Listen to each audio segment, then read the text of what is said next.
ਸਤਿ ਸ਼੍ਰੀ ਅਕਾਲ। ਤੁਸੀਂ ਜੁੜੇ ਹੋਏ ਹੋ ਪੰਜਾਬੀ ਰੇਡੀਓ ਐਸੇ ਦੇ ਨਾਲ ਤੇ ਮੈਂ ਹਾਂ ਪ੍ਰਵੀਨ ਸ਼ਰਮਾ ਲੈ ਕੇ ਹਾਜ਼ਰ ਹਾਂ ਪ੍ਰੋਗਰਾਮ ਖਬਰ ਤੇ ਨਜ਼ਰ। ਖਬਰ ਤੇ ਨਜ਼ਰ ਪ੍ਰੋਗਰਾਮ ਦੇ ਵਿੱਚ ਕਈ ਅਹਿਮ ਖਬਰਾਂ ਨੂੰ ਲੈ ਕੇ ਚਰਚਾ ਕਰਨ ਦੇ ਲਈ ਮੇਰੇ ਨਾਲ ਜੁੜ ਚੁੱਕੇ ਨੇ ਪੰਜਾਬ ਤੋਂ ਪੱਤਰਕਾਰ ਦੀਪਕ ਸ਼ਰਮਾ ਚਨਾਰਥਲ ਜੀ। ਉਹਨਾਂ ਦਾ ਸਵਾਗਤ ਕਰਾਂਗੇ ਪਹਿਲਾਂ, ਫਿਰ ਕਰਾਂਗੇ ਕਿ ਅਹਿਮ ਖਬਰਾਂ ਨੂੰ ਲੈ ਕੇ ਚਰਚਾ। ਸ਼ਰਮਾ ਜੀ, ਸਤਿ ਸ਼੍ਰੀ ਅਕਾਲ। ਸਵਾਗਤ ਹੈ ਜੀ ਪੰਜਾਬੀ ਰੇਡੀਓ ਐਸੇ ਤੇ। ਸਤਿ ਸ਼੍ਰੀ ਅਕਾਲ ਪ੍ਰਵੀਨ ਜੀ, ਸਾਰੇ ਦਰਸ਼ਕਾਂ ਨੂੰ ਸਰੋਤਿਆਂ ਨੂੰ ਮੇਰੀ ਪਿਆਰ ਭਰੀ ਸਤਿ ਸ਼੍ਰੀ ਅਕਾਲ ਜੀ। ਪ੍ਰੋਗਰਾਮ ਦੇ ਵਿੱਚ ਅੱਗੇ ਵਧਣ ਤੋਂ ਪਹਿਲਾਂ ਧੰਨਵਾਦ ਕਰਦੇ ਚੱਲੀਏ ਪੰਜਾਬੀ ਰੇਡੀਓ ਐਸੇ ਦੇ ਪ੍ਰੋਗਰਾਮ ਖਬਰ ਤੇ ਨਜ਼ਰ ਦੇ ਸਪਾਂਸਰਸ ਦਾ, ਜਿਨ੍ਹਾਂ ਦੇ ਜ਼ਰੀਏ ਇਹ ਪ੍ਰੋਗਰਾਮ ਤੁਹਾਡੇ ਤੱਕ ਪਹੁੰਚਦੇ ਨੇ। ਖਾਲਸਾ ਇੰਸ਼ੋਰੈਂਸ ਏਜੰਸੀ ਵਾਲੇ, ਇਹਨਾਂ ਤੋਂ ਤੁਸੀਂ ਕਿਸੇ ਵੀ ਤਰ੍ਹਾਂ ਦੀ ਇੰਸ਼ੋਰੈਂਸ ਦੇ ਲਈ ਇਹਨਾਂ ਦੇ ਨਾਲ ਗੱਲ ਕਰ ਸਕਦੇ ਹੋ। ਕਵਰਡ ਕੈਲੀਫੋਰਨੀਆ ਤੇ ਬਾਮਾ ਕੇਅਰ ਬਾਬਤ ਅਮਰੀਕਾ ਭਰ ਦੇ ਵਿੱਚ ਸੇਵਾਵਾਂ ਦਿੰਦੇ ਨੇ। ਹੋਰ ਜਾਣਕਾਰੀਆਂ ਦੇ ਲਈ ਅੱਜ ਹੀ ਡਾਇਲ ਕਰੋ 408-272-2500। ਟਰਕੀਅਨ ਇਮੀਗ੍ਰੇਸ਼ਨ ਲਾ ਫਰਮ ਵਾਲੇ, ਜੇ ਟਰਕੀਅਨ ਅਟਾਰਨੀ ਟਰਕੀਅਨ ਦੇ ਨਾਲ ਤੁਸੀਂ US ਇਮੀਗ੍ਰੇਸ਼ਨ ਬਾਬਤ ਤੁਹਾਡਾ ਕੋਈ ਸਵਾਲ ਹੈ, ਕੋਈ ਸਲਾਹ ਕਰਨੀ ਹੈ ਤਾਂ 415-909-0503 ਤੇ ਗੱਲ ਕੀਤੀ ਜਾ ਸਕਦੀ ਹੈ। Gurdeep Singh Birdi Clovis, Satnam Singh Shergill Selma, Jagtar Singh Anandpuri Fremont, Surjit Singh Chahal Yuba City, Gurdeep Singh Gill ਤੇ ਪਰਿਵਾਰ Yuba City, Mandeep Singh, Sarabjit Kaur San Jose, Manjit Singh San Jose, ਅਬੇ ਸੈਕਰਾਮੈਂਟੋ, ਮੀਰੀ ਪੀਰੀ ਸੇਵਾ ਸੁਸਾਇਟੀ ਫਰੈਜ਼ਨੋ ਤੇ ਜੱਸੀ ਗਿੱਲ ਬੇਕਰਸਫੀਲਡ ਤੋਂ। ਇਹਨਾਂ ਸਾਰੇ ਹੀ ਸਪਾਂਸਰਸ ਦਾ ਬਹੁਤ-ਬਹੁਤ ਧੰਨਵਾਦ। ਤੇ ਜੇਕਰ ਤੁਸੀਂ ਵੀ ਇਹਨਾਂ ਪ੍ਰੋਗਰਾਮਾਂ ਨੂੰ ਸਪਾਂਸਰ ਕਰਨਾ ਚਾਹੁੰਦੇ ਹੋ ਤਾਂ ਸਟੂਡੀਓ ਦਾ ਨੰਬਰ ਹੈ 408-272-5200। ਸ਼ਰਮਾ ਜੀ, ਖਬਰਾਂ ਦੀ ਸ਼ੁਰੂਆਤ ਕਰੀਏ ਰਾਹੁਲ ਗਾਂਧੀ ਦੀ ਭਾਰਤ ਜੋੜੋ ਯਾਤਰਾ ਤੋਂ। ਰਾਹੁਲ ਗਾਂਧੀ ਭਾਰਤ ਜੋੜੋ ਯਾਤਰਾ ਤੇ ਸੀ, ਪਰ ਇਸੇ ਦਰਮਿਆਨ ਕਾਂਗਰਸ ਭਾਰਤ ਦੇ ਵਿੱਚ ਕਈ ਥਾਈਂ ਟੁੱਟਦੀ ਵੀ ਨਜ਼ਰ ਆਈ। ਰਾਹੁਲ ਗਾਂਧੀ ਦੀ ਜਿਹੜੀ ਯਾਤਰਾ ਉਹ ਖਤਮ ਨਹੀਂ, ਸ਼ੁਰੂ ਹੋਈ ਹੈ, ਇਹ ਕਿਵੇਂ ਕਹਿ ਸਕਦੇ ਹੋ? ਬਿਲਕੁਲ ਜੀ, ਤੁਸੀਂ ਦੁਰਸਤ ਫਰਮਾਇਆ ਕਿ ਰਾਹੁਲ ਗਾਂਧੀ ਭਾਰਤ ਜੋੜਨ ਲਈ ਤੁਰੇ ਸੀ, ਪਰ ਉਸ ਦੌਰਾਨ ਹੀ ਕਾਂਗਰਸ ਦੇ ਕਈ ਲੀਡਰ ਬੀਜੇਪੀ ਜਾਂਦੇ ਵੀ ਆਪਾਂ ਦੇਖੇ। ਜੇਕਰ ਆਪਾਂ ਪੰਜਾਬ ਦੇ ਹਵਾਲੇ ਨਾਲ ਗੱਲ ਕਰੀਏ ਤਾਂ ਮਨਪ੍ਰੀਤ ਬਾਦਲ ਜੀ, ਜਿਹੜੇ ਅਕਾਲੀਆਂ ਚੋਂ ਕਾਂਗਰਸ ਚ ਆਏ ਸੀ ਤੇ ਇੱਧਰ ਵੀ ਮੰਤਰੀ ਉਹਦਾ ਮਾਣ ਮੋੜ ਕੇ ਹੁਣ ਬੀਜੇਪੀ ਚਲੇ ਗਏ। ਪਰ ਜਿੱਥੋਂ ਤੱਕ ਸਵਾਲ ਹੈ ਕਿ ਇਸ ਯਾਤਰਾ ਦਾ ਆਪਾਂ ਪਹਿਲਾਂ ਵੀ 2-3 ਵਾਰ ਇਹਦੇ ਪਰ ਚਰਚਾ ਕੀਤੀ ਹੈ। ਜਦੋਂ ਪੰਜਾਬ ਸੀ ਯਾਤਰਾ, ਉਸ ਦੌਰਾਨ ਆਪਾਂ ਗੱਲ ਕਰਦੇ ਰਹੇ ਕਿ ਰਾਹੁਲ ਗਾਂਧੀ ਨੂੰ ਨਿੱਜ ਫਾਇਦਾ ਹੋ ਸਕਦਾ ਹੈ, ਪਾਰਟੀ ਨੂੰ ਉਨਾ ਫਾਇਦਾ ਹੁੰਦਾ ਨਜ਼ਰ ਨਹੀਂ ਆਉਂਦਾ। ਪਰ ਇਹ ਸਭ ਦੇ ਦਰਮਿਆਨ ਦੇਖਣ ਤੇ ਸਮਝਣ ਵਾਲੀ ਗੱਲ ਇਹ ਹੈ ਕਿ ਲੋਕਾਂ ਦੇ ਮਨਾਂ 'ਚ ਇੱਕ ਗੱਲ ਕਰ ਰਹੀ ਹੈ ਕਿ ਬੀਜੇਪੀ ਜਿਹੜੀ ਹਾਰਡ ਲਾਈਨ ਤੇ ਚੱਲ ਰਹੀ ਹੈ, ਜੀ, ਜਿਹੜੀ ਰੈੱਡ ਲਾਈਨ ਤੇ ਚੱਲ ਰਹੀ ਆ, ਉਸ ਦੇ ਬਦਲ ਵਜੋਂ ਰਾਹੁਲ ਗਾਂਧੀ ਨੂੰ ਕੀ ਦੇਖਿਆ ਜਾਣਾ ਚਾਹੀਦਾ। ਇਹ ਮਨਾਂ 'ਚ ਜੇਕਰ ਚਰਚਾ ਆ ਰਹੀ ਹੈ ਤਾਂ ਇਹਦਾ ਮਤਲਬ ਰਾਹੁਲ ਗਾਂਧੀ ਕੋਈ ਲੀਕ ਖਿੱਚਣ 'ਚ ਕਾਮਯਾਬ ਤਾਂ ਹੋਏ ਨੇ। ਹੁਣ ਉਹ ਲੀਕ 24 ਤੱਕ ਜਾਂਦੇ ਆ, ਕਿੰਨੀ ਗੂੜੀ ਹੁੰਦੀ ਆ, ਕਿੰਨੀ ਫਿੱਕੀ ਰਹਿੰਦੀ ਆ, ਉਹ ਨਾਲ ਕਿੰਨਿਆਂ ਨੂੰ ਲੈ ਲੈਂਦੇ ਨੇ ਬਰਾਬਰ। ਜਿਹੜੀਆਂ ਛੋਟੀਆਂ ਲਾਈਨਾਂ ਹਰੇਕ ਸੂਬੇ 'ਚ ਨਜ਼ਰ ਆਈਆਂ, ਉਹ ਲਾਈਨਾਂ ਨੂੰ ਵਿੱਚ ਰਲਾ ਪਾਉਂਦੇ ਨੇ ਕਿ ਨਹੀਂ। ਕਿਉਂਕਿ ਜਦੋਂ ਕੱਲ ਆਖਰੀ ਰੈਲੀ ਕੀਤੀ ਗਈ ਤਦ ਲੈ ਦੇ ਕੇ ਗਣਾਏ ਤਾਂ 20-25 ਚਿਹਰੇ ਗਏ ਕਿ ਆਹ ਦਲਾਂ ਦੇ ਹੈਗੇ ਨੇ, ਪਰ ਉਹਨਾਂ 'ਚ ਉਂਗਲਾਂ ਤੇ ਗਿਣਨ ਵਾਲੇ 2 ਜਾਂ 3 ਆਈ ਸੀ ਪ੍ਰਵੀਨ ਜੀ। ਠੀਕ ਹੈ। ਸੋ ਵੱਡੇ ਚਿਹਰੇ ਵਿਰੋਧੀ ਦਲਾਂ ਦੇ, ਵੱਖ-ਵੱਖ ਦਲਾਂ ਦੇ, ਖੇਤਰੀ ਦਲਾਂ ਦੇ ਉਹ ਨਜ਼ਰ ਨਹੀਂ ਆਏ। ਖਾਸ ਕਰਕੇ ਮਮਤਾ ਬੈਨਰਜੀ ਜੀ, ਖਾਸ ਕਰਕੇ ਮਤਲਬ ਕਿ ਨਤੀਸ਼ ਹੋਰੀ, ਖਾਸ ਕਰਕੇ ਅਖਿਲੇਸ਼ ਯਾਦਵ ਹੋਰੀ। ਸੋ ਇਹ ਤਰ੍ਹਾਂ ਬੇਸ਼ੱਕ ਨਤੀਸ਼ ਨੇ ਕਿਹਾ ਕਿ ਮੈਂ ਬਾਅਦ 'ਚ ਮਿਲੂੰਗਾ ਜੀ, ਕੇਜਰੀਵਾਲ ਵਰਗਾ ਧੜਾ। ਸੋ ਇਹ ਕਿੰਨੇ ਹੀ ਨੇ ਜਿਹੜੇ ਚਿਹਰੇ ਉੱਥੇ ਨਹੀਂ ਨਜ਼ਰ ਆਏ। ਪਰ ਇਸ ਦੇ ਬਾਵਜੂਦ ਜਿਹੜੀ ਇਹ ਨਜ਼ਰ ਆਏ ਉਹ ਇਹ ਨੇ ਕਿ ਉਹਦੇ ਨਾਲ ਕਿਤੇ ਨਾ ਕਿਤੇ ਸੁਨੇਹਾ ਜਾ ਰਿਹਾ ਬੀਜੇਪੀ ਨੂੰ। ਫਿਕਰਮੰਦੀ ਜ਼ਰੂਰ ਹੈ ਕਿ ਕੁਝ ਧਿਰਾਂ ਉਹ ਵੀ ਨੇ ਜਿਹੜੀਆਂ ਸਾਡੇ 'ਚ ਰਹੀਆਂ ਨੇ, ਜਿਹੜੀਆਂ ਸਾਡੇ ਨਾਲ ਇੰਡੀਆ 'ਚ ਰਹੀਆਂ ਨੇ, ਉਹ ਵੀ ਅੱਜ ਉੱਧਰ ਖਲੋਣ ਲਈ ਤਿਆਰ ਨੇ। ਸੋ ਇਸ ਲਈ ਉਹ ਫਿਕਰਮੰਦੀ ਹੈ। ਪਰ ਇਹ ਸਾਰੀ ਯਾਤਰਾ ਦੇ ਵਿੱਚ ਪ੍ਰਵੀਨ ਜੀ, ਰਾਹੁਲ ਗਾਂਧੀ ਨੇ ਲੰਮਾ ਸਫ਼ਰ ਤੈਅ ਕੀਤਾ, ਕਰੀਬ 3500 ਕਿਲੋਮੀਟਰ ਦਾ ਸਫ਼ਰ ਤੈਅ ਕੀਤਾ। 146 ਦਿਨਾਂ ਦੀ ਯਾਤਰਾ ਸੀ, ਲਗਭਗ 15 ਸੂਬਿਆਂ 'ਚੋਂ ਯਾਤਰਾ ਲੰਘ ਕੇ ਗਈ ਆ। ਸੋ ਉਸ ਹਵਾਲੇ ਨਾਲ ਜੇਕਰ ਇਸ ਨੂੰ ਦੇਖਣਾ ਹੋਵੇ ਤਾਂ ਇਹਦਾ ਮਤਲਬ ਰਾਹੁਲ ਗਾਂਧੀ ਨੇ ਆਪਣੀ ਦਿੱਖ ਨੂੰ ਮਤਲਬ ਮਜ਼ਬੂਤ ਕੀਤਾ ਹੈ ਜਾਂ ਆਪਣੇ ਆਪ ਨੂੰ ਗੰਭੀਰ ਲੀਡਰ ਵਜੋਂ ਪੇਸ਼ ਕੀਤਾ। ਬੇਸ਼ੱਕ ਕੱਲ ਉਹ ਮਤਲਬ ਕਿ ਉਹ ਬਰਫ਼ ਦੇ ਡਲੇ ਜਿਹੇ ਸਿੱਟਦੇ ਵੀ ਨਜ਼ਰ ਆਏ ਉੱਥੇ, ਹੈ ਨਾ। ਸੋ ਉਹ ਉਹਨਾਂ ਦਾ ਪਰਿਵਾਰਕ ਇੱਕ ਜਾਂ ਉਹ ਮਤਲਬ ਕਿ ਇੱਕੋ ਰੰਗ ਵੀ ਨਜ਼ਰ ਆਇਆ। ਪਰ ਫਿਰ ਵੀ ਕੁੱਲ ਮਿਲਾ ਕੇ ਸਾਰੀ ਯਾਤਰਾ ਦੇ ਦੌਰਾਨ ਉਹਨਾਂ ਦੀ ਇੱਕ ਗੰਭੀਰ ਇਮੇਜ, ਇੱਕ ਫਿਕਰਮੰਦੀ ਵਾਲੀ ਇਮੇਜ ਹੈ, ਇੱਕ ਮਤਲਬ ਕਿ ਭਾਰਤ ਨੂੰ ਸਮਝਣ ਵਾਲੇ ਲੀਡਰ ਵਜੋਂ, ਸੋ ਆਉਣ ਵਾਲੀ ਭਵਿੱਖ ਦੇ ਲੀਡਰ ਵਜੋਂ ਇੱਕ ਉੱਭਰੀ ਹੈ। ਸੋ ਹੁਣ ਇਸ ਲਈ ਇਹ ਗੱਲ ਤੁਹਾਡੀ ਬਿਲਕੁਲ ਦਰੁਸਤ ਹੈ ਕਿ ਜਿਹੜੀਆਂ ਅਖਬਾਰਾਂ, ਟੀਵੀ ਚੈਨਲ, ਅਦਾਰੇ ਜਾਂ ਵੈਬਸਾਈਟਾਂ ਇਹ ਲਿਖ ਰਹੀਆਂ ਨੇ ਕਿ ਭਾਰਤ ਜੋੜੋ ਯਾਤਰਾ ਸੰਪੰਨ। ਸੋ ਮੈਨੂੰ ਲੱਗਦਾ ਕਿ ਭਾਰਤ ਜੋੜੋ ਯਾਤਰਾ ਸੰਪੰਨ ਹੋ ਗਈ, ਪਰ ਰਾਹੁਲ ਦੀ ਯਾਤਰਾ ਅਜੇ ਸੰਪੰਨ ਨਹੀਂ ਹੋਈ। ਰਾਹੁਲ ਦੀ ਯਾਤਰਾ ਤਾਂ ਅਜੇ ਸ਼ੁਰੂ ਹੋਈ ਆ। ਕਾਰਨ ਪ੍ਰਵੀਨ ਜੀ ਇਹ ਆ ਕਿ ਉਹਦੇ ਨਜ਼ਰ ਦੇ ਵਿੱਚ ਵੀ ਉਹੀ ਉਹਦਾ ਜਿਹਦਾ ਸੁਪਨਾ ਨਰਿੰਦਰ ਮੋਦੀ ਵਾਰ-ਵਾਰ ਲੈ ਰਿਹਾ। 2 ਵਾਰ ਪ੍ਰਧਾਨ ਮੰਤਰੀ ਬਣਨ ਤੋਂ ਬਾਅਦ ਵੀ ਨਰਿੰਦਰ ਮੋਦੀ ਦਾ ਸੁਪਨਾ ਇਹੀ ਹੈ ਕਿ 24 ਦੇ ਵਿੱਚ ਫਿਰ ਮੇਰੀ ਓ ਵਾਰੀ ਆਵੇ। ਇਹ ਉਹੀ ਸੁਪਨਾ ਜਿਹੜਾ ਕੇਜਰੀਵਾਲ ਲੈ ਰਹੇ ਨੇ ਕਿ ਬਸ ਜੀ ਪੰਜਾਬ ਤੇ ਦਿੱਲੀ ਦਾ ਸਰਕਾਰ ਆ ਗਈ, ਹੁਣ ਕੇਂਦਰ 'ਚ ਸਰਕਾਰ ਬਣ ਜਾਣੀ ਹੈ ਮੇਰੀ, ਮੈਂ ਪ੍ਰਧਾਨ ਮੰਤਰੀ ਬਣ ਜਾਣਾ। ਇਹ ਉਹੀ ਸੁਪਨਾ ਹੁਣ ਰਾਹੁਲ ਗਾਂਧੀ ਲੈਂਦਾ ਕਿ ਜਿੱਥੇ ਮੇਰਾ ਨਾਨਾ ਬੈਠਿਆ ਜਿਹੜੇ ਅਹੁਦੇ ਤੇ ਮੇਰੀ ਦਾਦੀ ਬੈਠੀ, ਜਿਹੜੇ ਉਹਦੇ ਤੇ ਮੇਰਾ ਪਿਓ ਬੈਠਿਆ, ਜਿਹੜੇ ਉਹਦੇ ਤੇ ਮੇਰੇ ਮਾਂ ਦੇ ਕਹੇ ਤੇ ਮਨਮੋਹਨ ਸਿੰਘ ਬੈਠਿਆ, ਉਸੇ ਉਹਦੇ ਤੇ ਮੈਂ ਬੈਠ ਜਾਵਾਂ ਜੀ। ਤਾਂ ਹੀ ਉਹਨੇ ਪ੍ਰਤਾਪ ਬਾਜਵੇ ਤੱਕ ਦੀ ਗੱਲ ਨਹੀਂ ਕੱਟੀ। ਬਿਲਕੁਲ ਨਹੀਂ। ਇਸ ਲਈ ਸੁਪਨਾ ਉਹੀ ਹੈ ਜੀ ਕਿ ਹਾਂ ਮੈਂ ਲੈ ਦੇ ਕੇ ਪ੍ਰਧਾਨ ਮੰਤਰੀ ਬਣਨਾ। ਔਰ ਜਿਹੜੀ ਇਹ ਯਾਤਰਾ ਡਿਜ਼ਾਈਨ ਕੀਤੀ ਗਈ, ਇਸ ਡਿਜ਼ਾਈਨ ਨੂੰ ਵੀ ਸਮਝਣ ਦੀ ਲੋੜ ਹੈ ਪ੍ਰਵੀਨ ਜੀ। ਹਾਂਜੀ। ਇਸ ਯਾਤਰਾ ਨੇ ਕੰਨਿਆ ਕੁਮਾਰੀ ਤੋਂ ਲੈ ਕੇ ਕਸ਼ਮੀਰ ਤੱਕ ਦਾ ਸਫ਼ਰ ਤੈਅ ਕੀਤਾ। ਇਹ ਇੱਕ ਸਿੰਬੋਲਿਕ ਸਿੰਬਲ ਬਣਿਆ ਹੋਇਆ ਕਿ ਭਾਰਤ ਕੰਨਿਆ ਕੁਮਾਰੀ ਤੋਂ ਕਸ਼ਮੀਰ ਤੱਕ ਇੱਕ ਭਾਰਤ ਹੈ ਨਾ। ਹਾਂਜੀ ਬਿਲਕੁਲ ਬਣਿਆ। ਉਸ ਸਿੰਬੋਲਿਕ ਨੂੰ ਯੂਜ਼ ਕਰਦਿਆਂ ਹੋਏ ਰਾਹੁਲ ਗਾਂਧੀ ਨੇ ਇਹ ਯਾਤਰਾ ਸ਼ੁਰੂ ਕੀਤੀ। ਔਰ ਇਹ ਸਾਰਾ ਸਫ਼ਰ ਜਿਹੜਾ 3570 ਕਿਲੋਮੀਟਰ ਦਾ ਕਰੀਬ ਸਫ਼ਰ ਹੈ। ਠੀਕ ਹੈ। ਔਰ 7 ਸਤੰਬਰ ਨੂੰ ਇਹ ਸ਼ੁਰੂ ਹੁੰਦਾ ਹੈ ਤਾਮਿਲਨਾਡੂ ਦੇ ਕੰਨਿਆ ਕੁਮਾਰੀ ਤੋਂ। ਹਾਂਜੀ। ਔਰ 30 ਜਨਵਰੀ ਨੂੰ ਜਾ ਕੇ ਮਤਲਬ ਕਿ ਕਸ਼ਮੀਰ ਦੇ ਸ਼੍ਰੀਨਗਰ 'ਚ ਜਾ ਕੇ ਇਹ ਸੰਪੰਨ ਹੁੰਦਾ। ਬੇਸ਼ੱਕ ਲਾਲ ਚੌਂਕ 'ਚ ਵੀ ਝੰਡਾ ਲਹਿਰਾਇਆ, ਫਿਰ ਕੱਲ ਕਾਂਗਰਸ ਜਿਹੜਾ ਉੱਥੇ ਦਫ਼ਤਰ ਹੈ ਇਹਨਾਂ ਦਾ, ਉੱਥੇ ਵੀ ਸਾਰਾ ਫੰਕਸ਼ਨ ਕੀਤਾ। ਉਹ ਤੋਂ ਬਾਅਦ ਪ੍ਰੈਸ ਕਾਨਫਰੰਸ, ਰੈਲੀ, ਉਹ ਸਾਰਾ ਕੁਝ ਕੀਤਾ। ਸੋ 7 ਸਤੰਬਰ ਤੋਂ 30 ਜਨਵਰੀ ਤੱਕ 3570 ਕਿਲੋਮੀਟਰ ਦੇ ਸਫ਼ਰ ਦੇ ਵਿੱਚ, 146 ਦਿਨਾਂ ਦੇ ਸਫ਼ਰ ਦੇ ਵਿੱਚ 15 ਸੂਬੇ ਜਿਹੜੇ ਕਵਰ ਕੀਤੇ ਪ੍ਰਵੀਨ ਜੀ। ਜੀ ਜੀ। ਉਹ 15 ਸੂਬਿਆਂ ਤੁਸੀਂ ਗੌਰ ਕਰੋ, ਤਾਮਿਲਨਾਡੂ, ਕੇਰਲਾ, ਆਂਧਰਾ ਪ੍ਰਦੇਸ਼ ਹੈ ਨਾ, ਫਿਰ ਕਰਨਾਟਕ, ਤੇਲੰਗਾਨਾ, ਮਹਾਰਾਸ਼ਟਰ, ਮੱਧ ਪ੍ਰਦੇਸ਼, ਗੁਜਰਾਤ, ਰਾਜਸਥਾਨ, ਯੂਪੀ, ਦਿੱਲੀ, ਹਰਿਆਣਾ, ਪੰਜਾਬ, ਹਿਮਾਚਲ ਤੇ ਜੰਮੂ ਕਸ਼ਮੀਰ। ਜੀ। ਸੋ ਲਗਭਗ ਇਹ 15 ਸੂਬਿਆਂ ਦੀਆਂ 372 ਸੀਟਾਂ ਬਣਦੀਆਂ ਲੋਕ ਸਭਾ ਦੀਆਂ। ਤੇ 543 ਸੀਟਾਂ ਪ੍ਰਵੀਨ ਜੀ। ਜੀ। 543 ਚੋਂ 272 ਸੀਟਾਂ ਚਾਹੀਦੀਆਂ ਤੁਹਾਨੂੰ ਬਹੁਮਤ ਲਈ, ਤੇ ਰਾਹੁਲ ਗਾਂਧੀ 372 ਸੀਟਾਂ ਨੂੰ ਕਵਰ ਕਰਕੇ ਜਾ ਰਿਹਾ। ਉਹ ਕਹਿੰਦਾ ਕਿ ਮੈਂ ਇੱਕ ਹੋਮਵਰਕ ਪੂਰਾ ਕਰ ਲਿਆ ਜੀ, ਹੁਣ ਦੂਜੀ ਵਾਰ ਮੈਂ ਵੋਟਾਂ ਮੰਗਣ ਆਉਂਗਾ। ਠੀਕ ਹੈ। ਤਾਂ ਇੱਥੇ ਤੱਕ ਲੋਕਾਂ 'ਚ ਮੇਰੀ ਸ਼ਾਖ ਜਾ ਚੁੱਕੀ ਹੈ, ਲੋਕਾਂ 'ਚ ਮੇਰੀ ਪਹਿਚਾਣ ਜਾ ਚੁੱਕੀ ਹੈ। ਮੇਰੀ ਹਰ ਹਲਕੇ ਦੇ ਵਿੱਚ, ਹਰ ਧਿਰ ਦੇ ਵਿੱਚ ਕੁਝ ਰਾਜਨੀਤਿਕ ਪਾਰਟੀਆਂ ਤੋਂ ਹਟ ਕੇ ਲੋਕ ਮੇਰੇ ਨਾਲ ਆ ਗਏ ਨੇ। ਸੋ ਉਹਨਾਂ ਦਾ ਡਾਟਾ ਬੈਂਕ ਤਿਆਰ ਕਰ ਲਿਆ ਇਹਦੀ ਟੀਮ ਨੇ ਜੀ। ਉਸ ਡਾਟਾ ਬੈਂਕ ਨੂੰ ਵੀ ਯੂਜ਼ ਕਰਨਾ ਔਰ ਪਾਰਟੀ ਵਰਕਰਾਂ ਜਿਹੜਾ ਬੂਸਟ ਹੈ ਉਹਨੂੰ ਬਣਾਈ ਰੱਖਣ ਲਈ ਸਫ਼ਰ ਸ਼ੁਰੂ ਰੱਖਣਗੇ ਰਾਹੁਲ ਗਾਂਧੀ। ਹੁਣ ਇਹ ਟਿੱਕੇ ਨਹੀਂ ਬੈਠਣਗੇ। ਮਤਲਬ ਹੁਣ ਇਹ ਦੇਖਣ ਵਾਲੀ ਗੱਲ ਹੈ ਕਿ ਹੁਣ ਉਹ ਉਵੇਂ ਹੀ ਲੰਬੀ ਛੁੱਟੀ, ਕਦੇ ਨਾਨਕੇ ਜਾਣਾ, ਕਦੇ ਕਿਤੇ ਜਾਣਾ, ਉਹ ਦੌਰ ਦੁਹਰਾਉਂਦੇ ਨੇ ਜਾਂ ਸੱਚਮੁੱਚ ਹੁਣ ਹਰ ਮੁੱਦੇ ਤੇ ਰਿਐਕਟ ਕਰਨਗੇ। ਕਈ ਮੁੱਦਿਆਂ ਤੇ ਰਾਹੁਲ ਗਾਂਧੀ ਚੁੱਪ ਰਹਿ ਜਾਂਦੇ ਸੀ, ਜਿੱਥੇ ਲੱਗਦਾ ਸੀ ਕਿ ਮੁੱਦੇ ਤੇ ਬੋਲਣਗੇ ਉੱਥੇ ਬੋਲਦੇ ਨਹੀਂ ਸੀ। ਸੋ ਇਸ ਲਈ ਇਹ ਜਿਹੜੀਆਂ 372 ਸੀਟਾਂ ਨੇ ਉਹਦੇ ਵਿੱਚੋਂ ਰਾਹੁਲ ਗਾਂਧੀ ਮੰਨ ਕੇ ਚੱਲਦੇ ਨੇ ਕਿ 272 ਲਈ ਬਹੁਮਤ ਚਾਹੀਦਾ, 372 ਤੱਕ ਮੈਂ ਪਹੁੰਚ ਗਿਆ। ਜੇ ਚੋਂ ਅੱਧੀਆਂ ਉੱਡ ਵੀ ਜਾਂਦੀਆਂ ਤਾਂ ਵੀ ਜਿਹੜੀਆਂ ਪਿੱਛੇ ਬਚੀਆਂ 171 ਸੀਟਾਂ ਨੇ, ਜਿੱਥੇ ਤੱਕ ਮੈਂ ਨਹੀਂ ਗਿਆ ਇਸ ਯਾਤਰਾ ਦੇ ਦੌਰਾਨ, ਹਾਂਜੀ, ਉਹਨਾਂ ਚੋਂ ਵੀ ਅੱਧੀਆਂ ਕਾਂਗਰਸ ਲੈ ਜੂਗੀ, ਉਹ ਇਹ ਉਮੀਦ ਲਾਉਂਦੇ ਨੇ। ਠੀਕ ਹੈ। ਤੇ ਇਸ ਲਈ ਉਹ ਸਾਨੂੰ ਲੱਗ ਰਿਹਾ ਕਿ ਉਹ ਦਿੱਲੀ ਤੋਂ ਲੰਘ ਕੇ ਸ਼੍ਰੀਨਗਰ ਕੰਨੀ ਨੂੰ ਆਏ ਨੇ, ਪਰ ਉਹਨਾਂ ਦਾ ਹੁਣ ਵਾਪਸ ਮੂੰਹ ਦਿੱਲੀ ਕੰਨੀ ਨੂੰ ਹੋ ਗਿਆ। ਇਸ ਲਈ ਉਹ 24 ਤੱਕ ਦਿੱਲੀ ਦੇ ਤਖਤ ਤੇ ਪਹੁੰਚਣਾ ਚਾਹੁੰਦੇ ਨੇ। ਲੈ ਦੇ ਕੇ ਭਾਰਤ ਜੋੜੋ ਯਾਤਰਾ ਦੀ ਇਹੀ ਮਨਸ਼ਾ ਸੀ। ਉਸ ਮਨਸ਼ਾ ਨੂੰ ਉਹ ਹੁਣ ਕੀ ਅਮਲੀ ਜਾਮਾ ਪਹਿਨਾ ਪਾਉਣਗੇ? ਕਾਗਜ਼ਾਂ ਦੇ ਉੱਤੇ ਜਿਹੜਾ ਡਾਟਾ ਇਕੱਠਾ ਕੀਤਾ ਹੈ, ਕਾਗਜ਼ ਦੇ ਉੱਤੇ ਨਕਸ਼ਾ ਬਣਾਉਣਾ, ਕਾਗਜ਼ ਦਾ ਸ਼ੇਰ ਬਣਾਉਣਾ ਬਹੁਤ ਆਸਾਨ ਹੈ, ਤੇ ਜੇ ਅਸਲੀ ਸ਼ੇਰ ਸਾਹਮਣੇ ਆ ਜਾਵੇ ਫਿਰ ਬਹੁਤ ਵੱਡੀ ਚੁਣੌਤੀ ਹੁੰਦੀ ਹੈ।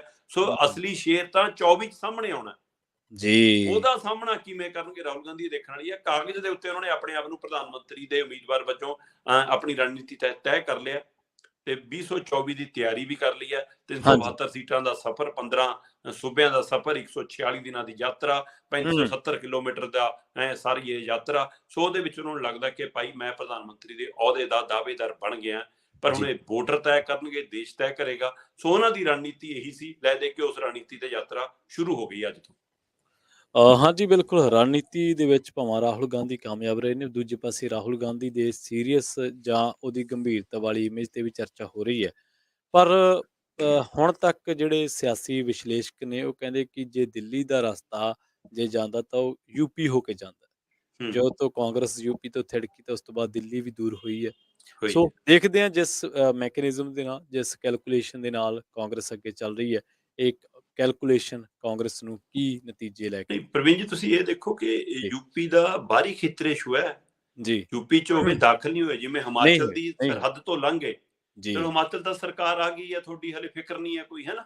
ਹਾਂਜੀ ਹਾਂਜੀ ਪਰ ਯੂਪੀ 'ਚ ਤਾਂ ਯਾਤਰਾ ਘੱਟੋ ਘੱਟ 20 ਦਿਨ ਰਹਿਣੀ ਚਾਹੀਦੀ ਸੀ, ਤੇ ਯੂਪੀ ਨੂੰ ਛੂਹ ਕੇ ਉਹ ਵੀ ਦਿੱਲੀ ਵਾਲੇ ਏਰੀਏ ਜਿਹਨੂੰ ਬਾਹਰੋਂ ਬਾਹਰ। ਜੀ ਜੀ ਸੋ ਉਹਦੇ ਪਿੱਛੇ ਕੀ ਮਨਸ਼ਾ ਹੈ, ਆਪਾਂ ਪਹਿਲਾਂ ਵੀ ਇੱਕ ਦਿਨ ਗੱਲ ਕੀਤੀ ਸੀ ਕਿ ਹਾਂ ਹਾਂਜੀ ਕੀ ਹਾਂਜੀ ਉੱਥੇ ਦੀ ਮਤਲਬ ਜਿਹੜੀ ਨੀਤੀ ਚੱਲਦੀ ਹੈ ਜੋਗੀ ਵਾਲੀ, ਹਿੰਦੂ ਮੁਸਲਿਮ ਜਿਹੜਾ ਪਾੜਾ ਹੈ, ਉਸ ਤੋਂ ਡਰਦੇ ਨੇ ਕਿ ਜੇ ਮੁਸਲਿਮ ਸਾਰੀ ਧਿਰ ਮੇਰੇ ਨਾਲ ਆ ਗਈ, ਕਿਤੇ ਸਾਰੇ ਦੇਸ਼ 'ਚ ਹਿੰਦੂ ਵੋਟ ਬੈਂਕ ਨਾ ਚੱਲ ਜਾਵੇ। ਕੀ ਇਹ ਡਰ ਹਾਂਜੀ ਲੱਗਦਾ ਬੀਜੇਪੀ ਵਾਲੇ ਫਾਰਮੂਲੇ ਤੋਂ ਡਰ ਲੱਗਣ ਲੱਗ ਗਿਆ ਰਾਹੁਲ ਗਾਂਧੀ ਨੂੰ, ਜਾਂ ਉਹਨਾਂ ਨੂੰ ਲੱਗਦਾ ਕਿ ਨਹੀਂ ਮੈਂ ਇੱਕ ਸਿੰਬੋਲਿਕ ਤੌਰ ਤੇ ਲੰਘ ਗਿਆ, ਹੁਣ ਮੈਂ ਜੀ ਦਿਖਾਤਾ ਕਿ ਯੂਪੀ ਨੂੰ ਇਹ ਕਵਰ ਕੀਤਾ, ਹੁਣ ਅਗਲਾ ਫੋਕਸ ਸਾਰਾ ਕੀ ਯੂਪੀ ਤੇ ਹੀ ਹੋਏਗਾ, ਕਿ ਹੁਣ ਸਾਰਾ ਕੇਂਦਰ ਯੂਪੀ ਨੂੰ ਰਹਿ ਕੇ, ਕਿਉਂਕਿ ਉੱਥੇ ਪ੍ਰਿਯੰਕਾ ਗਾਂਧੀ ਕਾਫੀ ਭੂਮਿਕਾ ਨਿਭਾਉਂਦੀ ਆ। ਜੀ ਜੀ ਬਿਲਕੁਲ ਬਿਲਕੁਲ ਸੋ ਇਸ ਲਈ ਪ੍ਰਿਯੰਕਾ ਗਾਂਧੀ ਦੀ ਅਗਵਾਈ 'ਚ ਰਾਹੁਲ ਗਾਂਧੀ ਦਾਖਲ ਹੋਣਗੇ ਯੂਪੀ 'ਚ, ਕਿ ਅਗਲੀ ਤੁਹਾਨੂੰ ਕੋਈ ਯਾਤਰਾ, ਕੋਈ ਸਮਾਗਮ, ਕੋਈ ਰੂਪ ਰੇਖਾ ਬੈਠਕਾਂ ਦੀ ਯੂਪੀ 'ਚ ਨਜ਼ਰ ਆਉਣ ਵਾਲੀ ਹੈ, ਦੇਖਣ ਵਾਲੀ ਗੱਲ। ਹਾਂਜੀ ਬਿਲਕੁਲ, ਇਹ ਆਪਣਾ ਹਿਮਾਚਲ ਦੇ ਵਿੱਚ ਤਾਂ ਸਰਕਾਰ ਚਲੋ ਕਾਂਗਰਸ ਬਣਾ ਗਈ ਸ਼ਰਮਾ ਜੀ, ਵਾਪਸੀ ਹੋਈ ਹੈ ਸੱਤਾ ਦੇ ਵਿੱਚ 5 ਸਾਲਾਂ ਬਾਅਦ, ਪਰ ਨਾਲ ਦੀ ਨਾਲ ਪੰਜਾਬ ਵੀ ਖੁੱਸ ਗਿਆ। ਗੁਜਰਾਤ ਦੇ ਵਿੱਚ ਜਿਹੜੀਆਂ ਸੀਟਾਂ ਸੀਗੀਆਂ ਉਹ ਵੀ ਤੁਹਾਨੂੰ ਪਤਾ ਕਿੱਥੇ ਆਂਕੜਾ ਡਿੱਗਿਆ। ਸੋ ਇਹ ਵੀ ਚੁਣੌਤੀਆਂ ਉਹਨਾਂ ਦੇ ਜਿਹੜਾ ਸਿਆਸੀ ਗੁਣਾਗਣਿਤ ਉਹਦੇ ਵਿੱਚ ਚੱਲਦੀਆਂ ਜ਼ਰੂਰ ਹੋਣਗੀਆਂ। ਬਿਲਕੁਲ। ਅਗਲੀ ਖਬਰ ਦੇ ਵੱਲ ਵਧੀਏ ਸ਼ਰਮਾ ਜੀ, ਤੇ ਗੱਲ ਕਰੀਏ ਡੇਰਾ ਸਿਰਸਾ ਮੁਖੀ ਦੀ। ਇਹਦੇ ਵਰਚੁਅਲ ਮੀਟਿੰਗ ਨੂੰ ਲੈ ਕੇ, ਵਰਚੁਅਲ ਸਤਸੰਗ ਨੂੰ ਲੈ ਕੇ ਕਾਫੀ ਤਣਾਅ ਰਿਹਾ ਪਿਛਲੇ ਦਿਨੀ ਜਲਾਲ ਦੇ ਇਲਾਕਿਆਂ ਦੇ ਵਿੱਚ, ਸ਼ਹਿਣੇ ਦੇ ਵਿੱਚ ਆਪਾਂ ਦੇਖਿਆ। ਹੁਣ ਸਵਾਲ ਇਹ ਹੋ ਗਿਆ ਵੀ ਚਰਚਾਵਾਂ ਜਿੱਥੋਂ ਤੱਕ ਵੱਖ-ਵੱਖ ਤਰ੍ਹਾਂ ਦੀਆਂ ਨੇ, ਤਾਂ ਡੇਰਾ ਸਿਰਸਾ ਮੁਖੀ ਨੂੰ ਯੂਪੀ ਤੋਂ ਬਠਿੰਡੇ ਲਿਆਇਆ ਕੌਣ ਹੈ ਜੀ?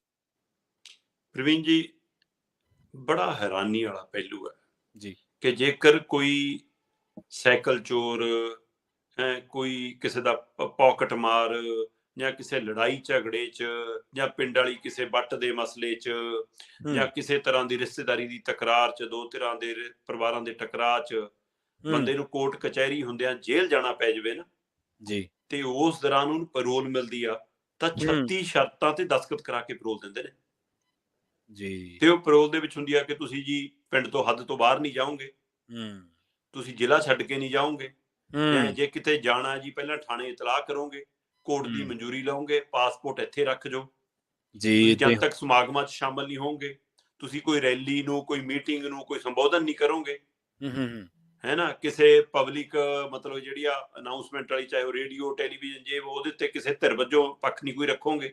ਸੋ 36 ਸ਼ਰਤਾਂ ਹੁੰਦੀਆਂ। ਤੇ ਆ ਮੈਂ ਨਵੇਕਲੀ ਪੈਰੋਲ ਦੇਖਦਾ ਕਿ ਪੈਰੋਲ ਦੇ ਵਿੱਚ ਪਹਿਲਾਂ ਤਾਂ ਬਾਬੇ ਨੂੰ ਬਾਹਰ ਲਿਆਉਂਦੇ ਨੇ, ਉਹ ਵੀ ਟੈਸਟਿੰਗ ਕਰ ਕਰਕੇ ਬਾਹਰ ਲਿਆਉਂਦੇ ਨੇ। ਪ੍ਰਵੀਨ ਜੀ, ਪਹਿਲੀ ਵਾਰ 21 ਦਿਨ ਦੀ ਪੈਰੋਲ ਮਿਲੀ ਸੀ, ਔਰ ਲੰਮੇ ਸਫ਼ਰ ਤੋਂ ਬਾਅਦ 2022 'ਚ ਜਾ ਕੇ ਪੈਰੋਲ ਮਿਲਦੀ ਹੈ ਪਹਿਲੀ। ਕਿੰਨੀ ਵਾਰ ਪੈਰੋਲ, ਕਦੇ ਬਾਬੇ ਦੇ ਢਿੱਡ ਦੁਖਣ ਦੀ ਪੈਰੋਲ ਰੱਦ, ਕਦੇ ਮਾਂ ਦੇ ਬਿਮਾਰ ਹੋਣ ਦੀ ਪੈਰੋਲ ਰੱਦ, ਕਦੇ ਫਸਲ ਉੱਜੜਨ ਦੀ ਪੈਰੋਲ ਰੱਦ। ਤੇ ਉਸ ਸਮੇਂ ਦਬਾਅ ਸੀ, ਇਹਦਾ ਮਤਲਬ ਲੋਕਾਂ ਦਾ ਖੌਫ ਸੀ ਸਰਕਾਰ ਤੇ ਜੀ। ਫਿਰ ਸਰਕਾਰ ਨੇ ਉਸ ਖੌਫ ਨੂੰ ਠੰਡਾ ਕੀਤਾ, ਜਾਂ ਭਗਤਾਂ ਦਾ ਉਹ ਪਿਆਰ ਕੇ ਜਿਹੜੀਆਂ ਟੈਂਪੂ 407 ਭਰ ਭਰ ਕੇ ਰੱਖੜੀਆਂ ਦੇ ਜੇਲ੍ਹ 'ਚ ਜਾਂਦੇ ਸੀ, ਉਹਨੇ ਸਰਕਾਰ ਨੂੰ ਹੌਸਲਾ ਦਿੱਤਾ ਕਿ ਕੋਈ ਗੱਲ ਨਹੀਂ, ਬਹੁਤ ਹੈਗੇ ਨੇ ਹਲੇ ਵੀ। ਸੋ ਉਹ ਸੰਨੀ ਭਗਤੀ ਨੇ ਸਰਕਾਰ ਨੂੰ ਇਸ ਰਾਹ ਤੇ ਪਾਇਆ ਕਿ ਪਹਿਲੀ ਵਾਰ 21 ਦਿਨਾਂ ਦੀ ਪੈਰੋਲ ਮਿਲੀ, ਔਰ 21 ਦਿਨਾਂ ਦੀ ਉਸ ਪੈਰੋਲ ਦੇ ਵਿੱਚ ਬਾਬਾ ਤੀਜੀ ਮੰਜ਼ਿਲ ਤੇ ਪਰਦੇ ਲਾ ਕੇ ਰਹਿੰਦਾ ਸੀ। ਸ਼ੀਸ਼ੇ ਦੇ ਪਰਦੇ 'ਚੋਂ ਵੀ, ਨਾਲ ਵਾਲੇ ਕੋਠੇ ਤੇ ਵੀ ਕਿਸੇ ਨੂੰ ਦਿਖ ਨਾ ਜਾਵੇ, ਬਾਬਾ ਇਸ ਸਥਿਤੀ 'ਚ ਰਹਿੰਦਾ ਸੀ। ਹਨੇਰੇ ਹੋਏ ਤੇ ਲਾਈਟਾਂ ਬਾਲ ਕੇ ਆਪਣੇ ਨਿਆਣਿਆਂ ਨਾਲ ਟੇਬਲ ਟੈਨਿਸ, ਬੈਡਮਿੰਟਨ ਖੇਡਦਾ ਸੀ ਜੀ। ਤੇ ਉਹ ਬਾਬਾ ਫਿਰ ਜਦੋਂ ਲੱਗਿਆ ਕਿ 21 ਦਿਨਾਂ ਦੀ ਪੈਰੋਲ ਤੇ ਕੋਈ ਬਾਬ ਰੌਲਾ ਨਹੀਂ, ਕੋਈ ਧਿਰਾਂ ਨੇ ਰੌਲਾ ਨਹੀਂ, ਕੋਈ ਰਾਜਨੀਤਿਕ ਪਾਰਟੀਆਂ ਨੇ ਰੌਲਾ ਨਹੀਂ, ਕੋਈ ਮੁੱਦਾ ਨਹੀਂ ਇੰਨਾ ਬਣਿਆ, ਲੈ ਦੋ ਕਿ 2-4 ਬਿਆਨ ਨੇ, ਕੋਈ ਗੱਲ ਨਹੀਂ। ਫਿਰ ਅਗਲਿਆਂ ਨੇ ਟੈਸਟਿੰਗ ਰਾਹੀਂ ਵਧਾ ਕੇ ਅਗਲੀ ਵਾਰ 30 ਦਿਨ ਕਰਤੀ। ਬਿਲਕੁਲ। ਫਿਰ ਅਗਲੀ ਵਾਰ 40 ਵਾਰ ਕਰਤੀ, ਤੇ ਬਾਬਾ ਜੀ ਦੇਣ ਲੱਗੇ ਬਿਊਟੀ ਟਿਪਸ ਵੀ, ਪ੍ਰਵਚਨ ਸ਼ੁਰੂ ਹੋ ਗਿਆ। ਫਿਰ 55 ਦਿਨਾਂ ਬਾਅਦ ਫਿਰ 40 ਦਿਨਾਂ ਦੀ ਕਰਤੀ, ਤੇ ਹੁਣ ਬਾਬਾ ਫਾਰਮੂਲੇ ਵੀ ਸਮਝਾਉਂਦਾ, ਆਰਗੈਨਿਕ ਖੇਤੀ ਦੇ ਵੀ, ਬਚਾਉਣ ਦੇ ਵੀ, ਤੇ ਬੋਤਲ ਸਿੱਟਣ ਵਾਲਾ ਕਾਂਡ ਸਭ ਨੇ ਦੇਖਿਆ। ਇਹੀ ਪ੍ਰਵੀਨ ਜੀ, ਉਹ ਬੋਤਲ ਵਾਲਾ ਕਾਂਡ ਜਿਹੜਾ ਤਿਰੰਗਾ ਰੰਗਾ ਬੋਤਲ ਆ ਜੀ, ਜੇਕਰ ਕਿਸੇ ਖਿਡਾਰੀ ਨੇ ਸਿੱਟੀ ਹੁੰਦੀ, ਕਿਸੇ ਕਲਾਕਾਰ ਨੇ ਸਿੱਟੀ ਹੁੰਦੀ, ਖਾਸ ਕਰਕੇ ਘੱਟ ਗਿਣਤੀ ਭਾਈਚਾਰੇ ਚੋਂ, ਮੁਸਲਮਾਨ ਜਾਂ ਸਿੱਖ ਭਾਈਚਾਰੇ ਚੋਂ ਕਿਸੇ ਨੇ ਸਿੱਟੀ ਹੁੰਦੀ, ਲੈ ਭਗਤਾਂ ਨੂੰ ਹੁਣੇ ਰਾਸ਼ਟਰਵਾਦ, ਦੇਸ਼ ਭਗਤੀ ਯਾਦ ਆ ਜਾਣੀ ਸੀ। ਕਿਉਂ ਭਾਈ? ਦੇਸ਼ ਭਗਤੀ, ਤਿਰੰਗਾ, ਤਿਰੰਗੇ ਦਾ ਅਪਮਾਨ, ਉਹ ਤਿਰੰਗੇ ਰੰਗ ਦਾ ਅਪਮਾਨ, ਕੀ ਬੰਦਾ, ਸ਼ਖਸੀਅਤ ਡਰ ਖੌਫ ਦੇਖ ਕੇ ਹੁੰਦਾ। ਸੋ ਇਹ ਸਮੁੱਚੀ, ਹੁਣ ਉਹ ਧਿਰਾਂ ਕਿੱਥੇ ਨੇ ਸੁੱਤੀਆਂ ਪਈਆਂ?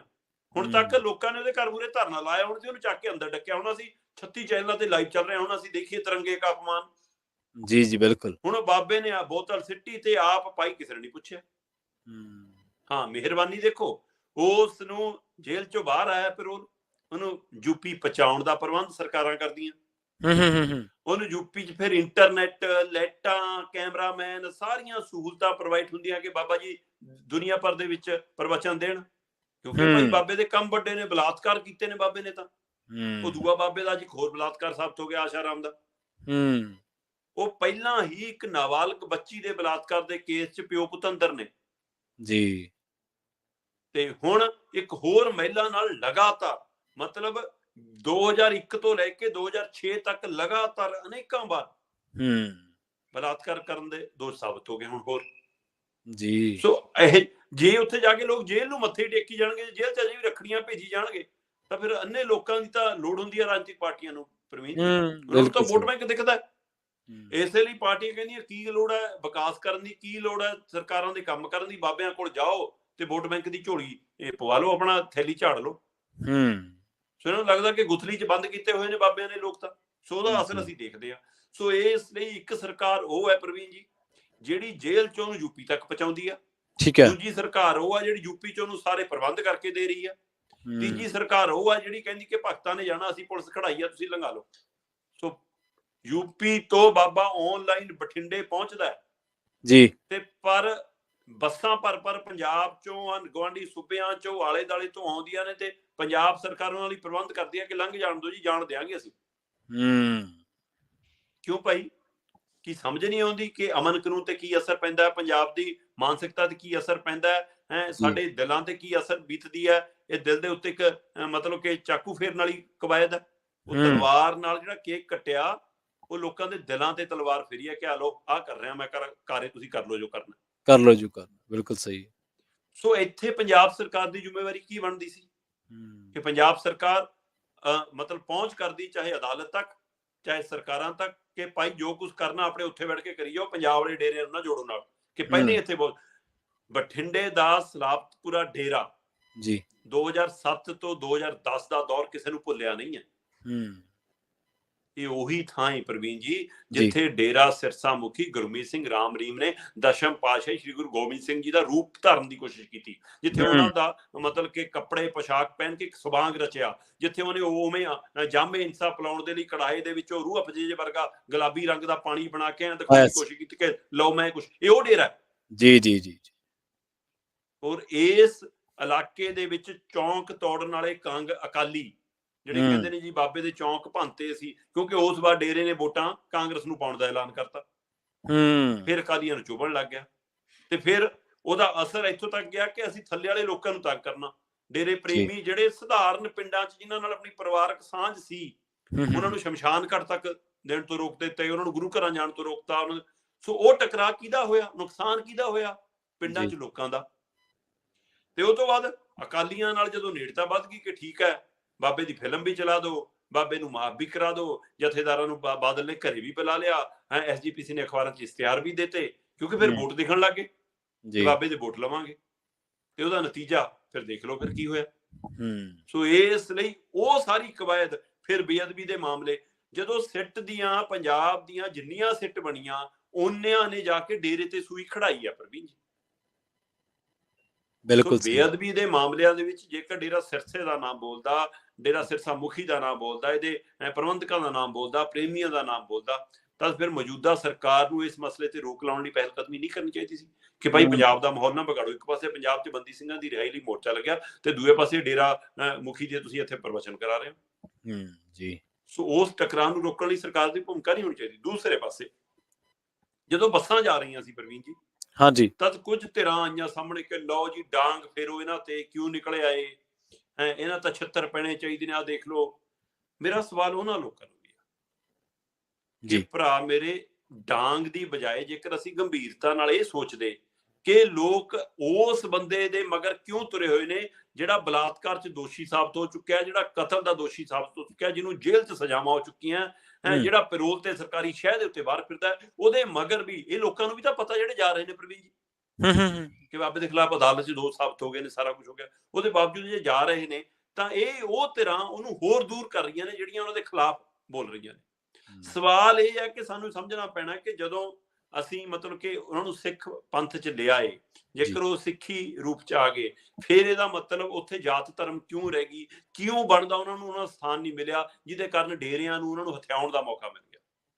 ਜੀ ਸੋ ਡੇਰਾਵਾਦ ਵਧਿਆ ਕਿਉਂ? ਸਾਡਾ ਜਿਹੜਾ ਪਾੜਾ ਵੱਧ ਰਿਹਾ ਉਹਦੇ ਵਿੱਚੋਂ ਡੇਰਾ ਪੈਦੇ ਹੋ ਰਹੇ ਨੇ।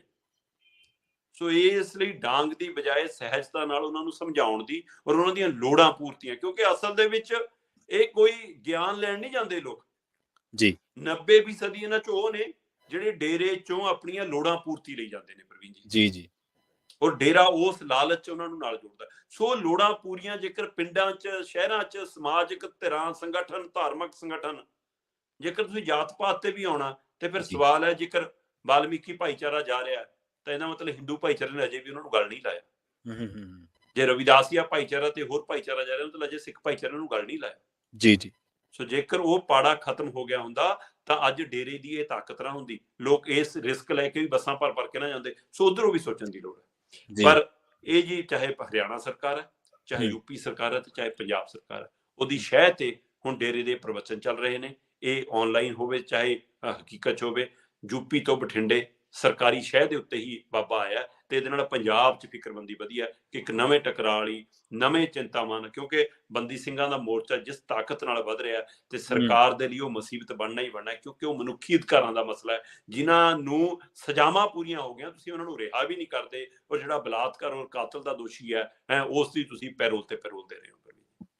ਜੀ ਜੀ ਸ਼ਰਮਾ ਜੀ, ਇੱਕ ਪ੍ਰਕਾਸ਼ ਝਾਅ ਨੇ ਬੜੇ ਮੰਨੇ ਵੀ ਆਪਣੇ ਬਾਲੀਵੁੱਡ ਦੇ ਫਿਲਮ ਡਾਇਰੈਕਟਰ, ਉਹਨਾਂ ਨੇ ਇੱਕ ਵੈਬ ਸੀਰੀਜ਼ ਬਣਾਈ ਹੈ। ਉਹਦਾ ਮੈਂ ਨਾਂ ਤਾਂ ਚਲੋ ਸਭ ਜਾਣਦੇ ਹੀ ਹੈ। ਉਸ ਵੈਬ ਸੀਰੀਜ਼ ਦੇ ਵਿੱਚ ਜਿਹੜਾ ਤੁਸੀਂ ਭਾਈਚਾਰਿਆਂ ਦਾ ਜ਼ਿਕਰ ਕੀਤਾ, ਉਹਦੇ ਵਿੱਚ ਬਿਲਕੁਲ ਇਹੀ ਚੀਜ਼ ਦਿਖਾਈ ਗਈ ਹੈ ਕਿ ਕਿਵੇਂ ਸਮਾਜ ਦੇ ਵਿੱਚ ਹਾਸ਼ੀਆਗ੍ਰਸਤ ਲੋਕਾਂ ਨੂੰ, ਲੋੜਵੰਦ ਲੋਕਾਂ ਨੂੰ ਇਹ ਲੋਕ ਨੇੜੇ ਕਰਦੇ ਨੇ ਤੇ ਫਿਰ ਉਹਨਾਂ ਦਾ ਅਧਿਆਤਮਵਾਦ ਦਾ ਸਹਾਰਾ ਲੈ ਕੇ, ਓਟ ਲੈ ਕੇ, ਉਹਦੀ ਆੜ ਦੇ ਵਿੱਚ ਉਹਨਾਂ ਦਾ ਮਾਨਸਿਕ, ਸਰੀਰਕ, ਧਾਰਮਿਕ ਤੇ ਸਮਾਜਿਕ ਸ਼ੋਸ਼ਣ ਕੀਤਾ ਜਾਂਦਾ। ਬਿਲਕੁਲ।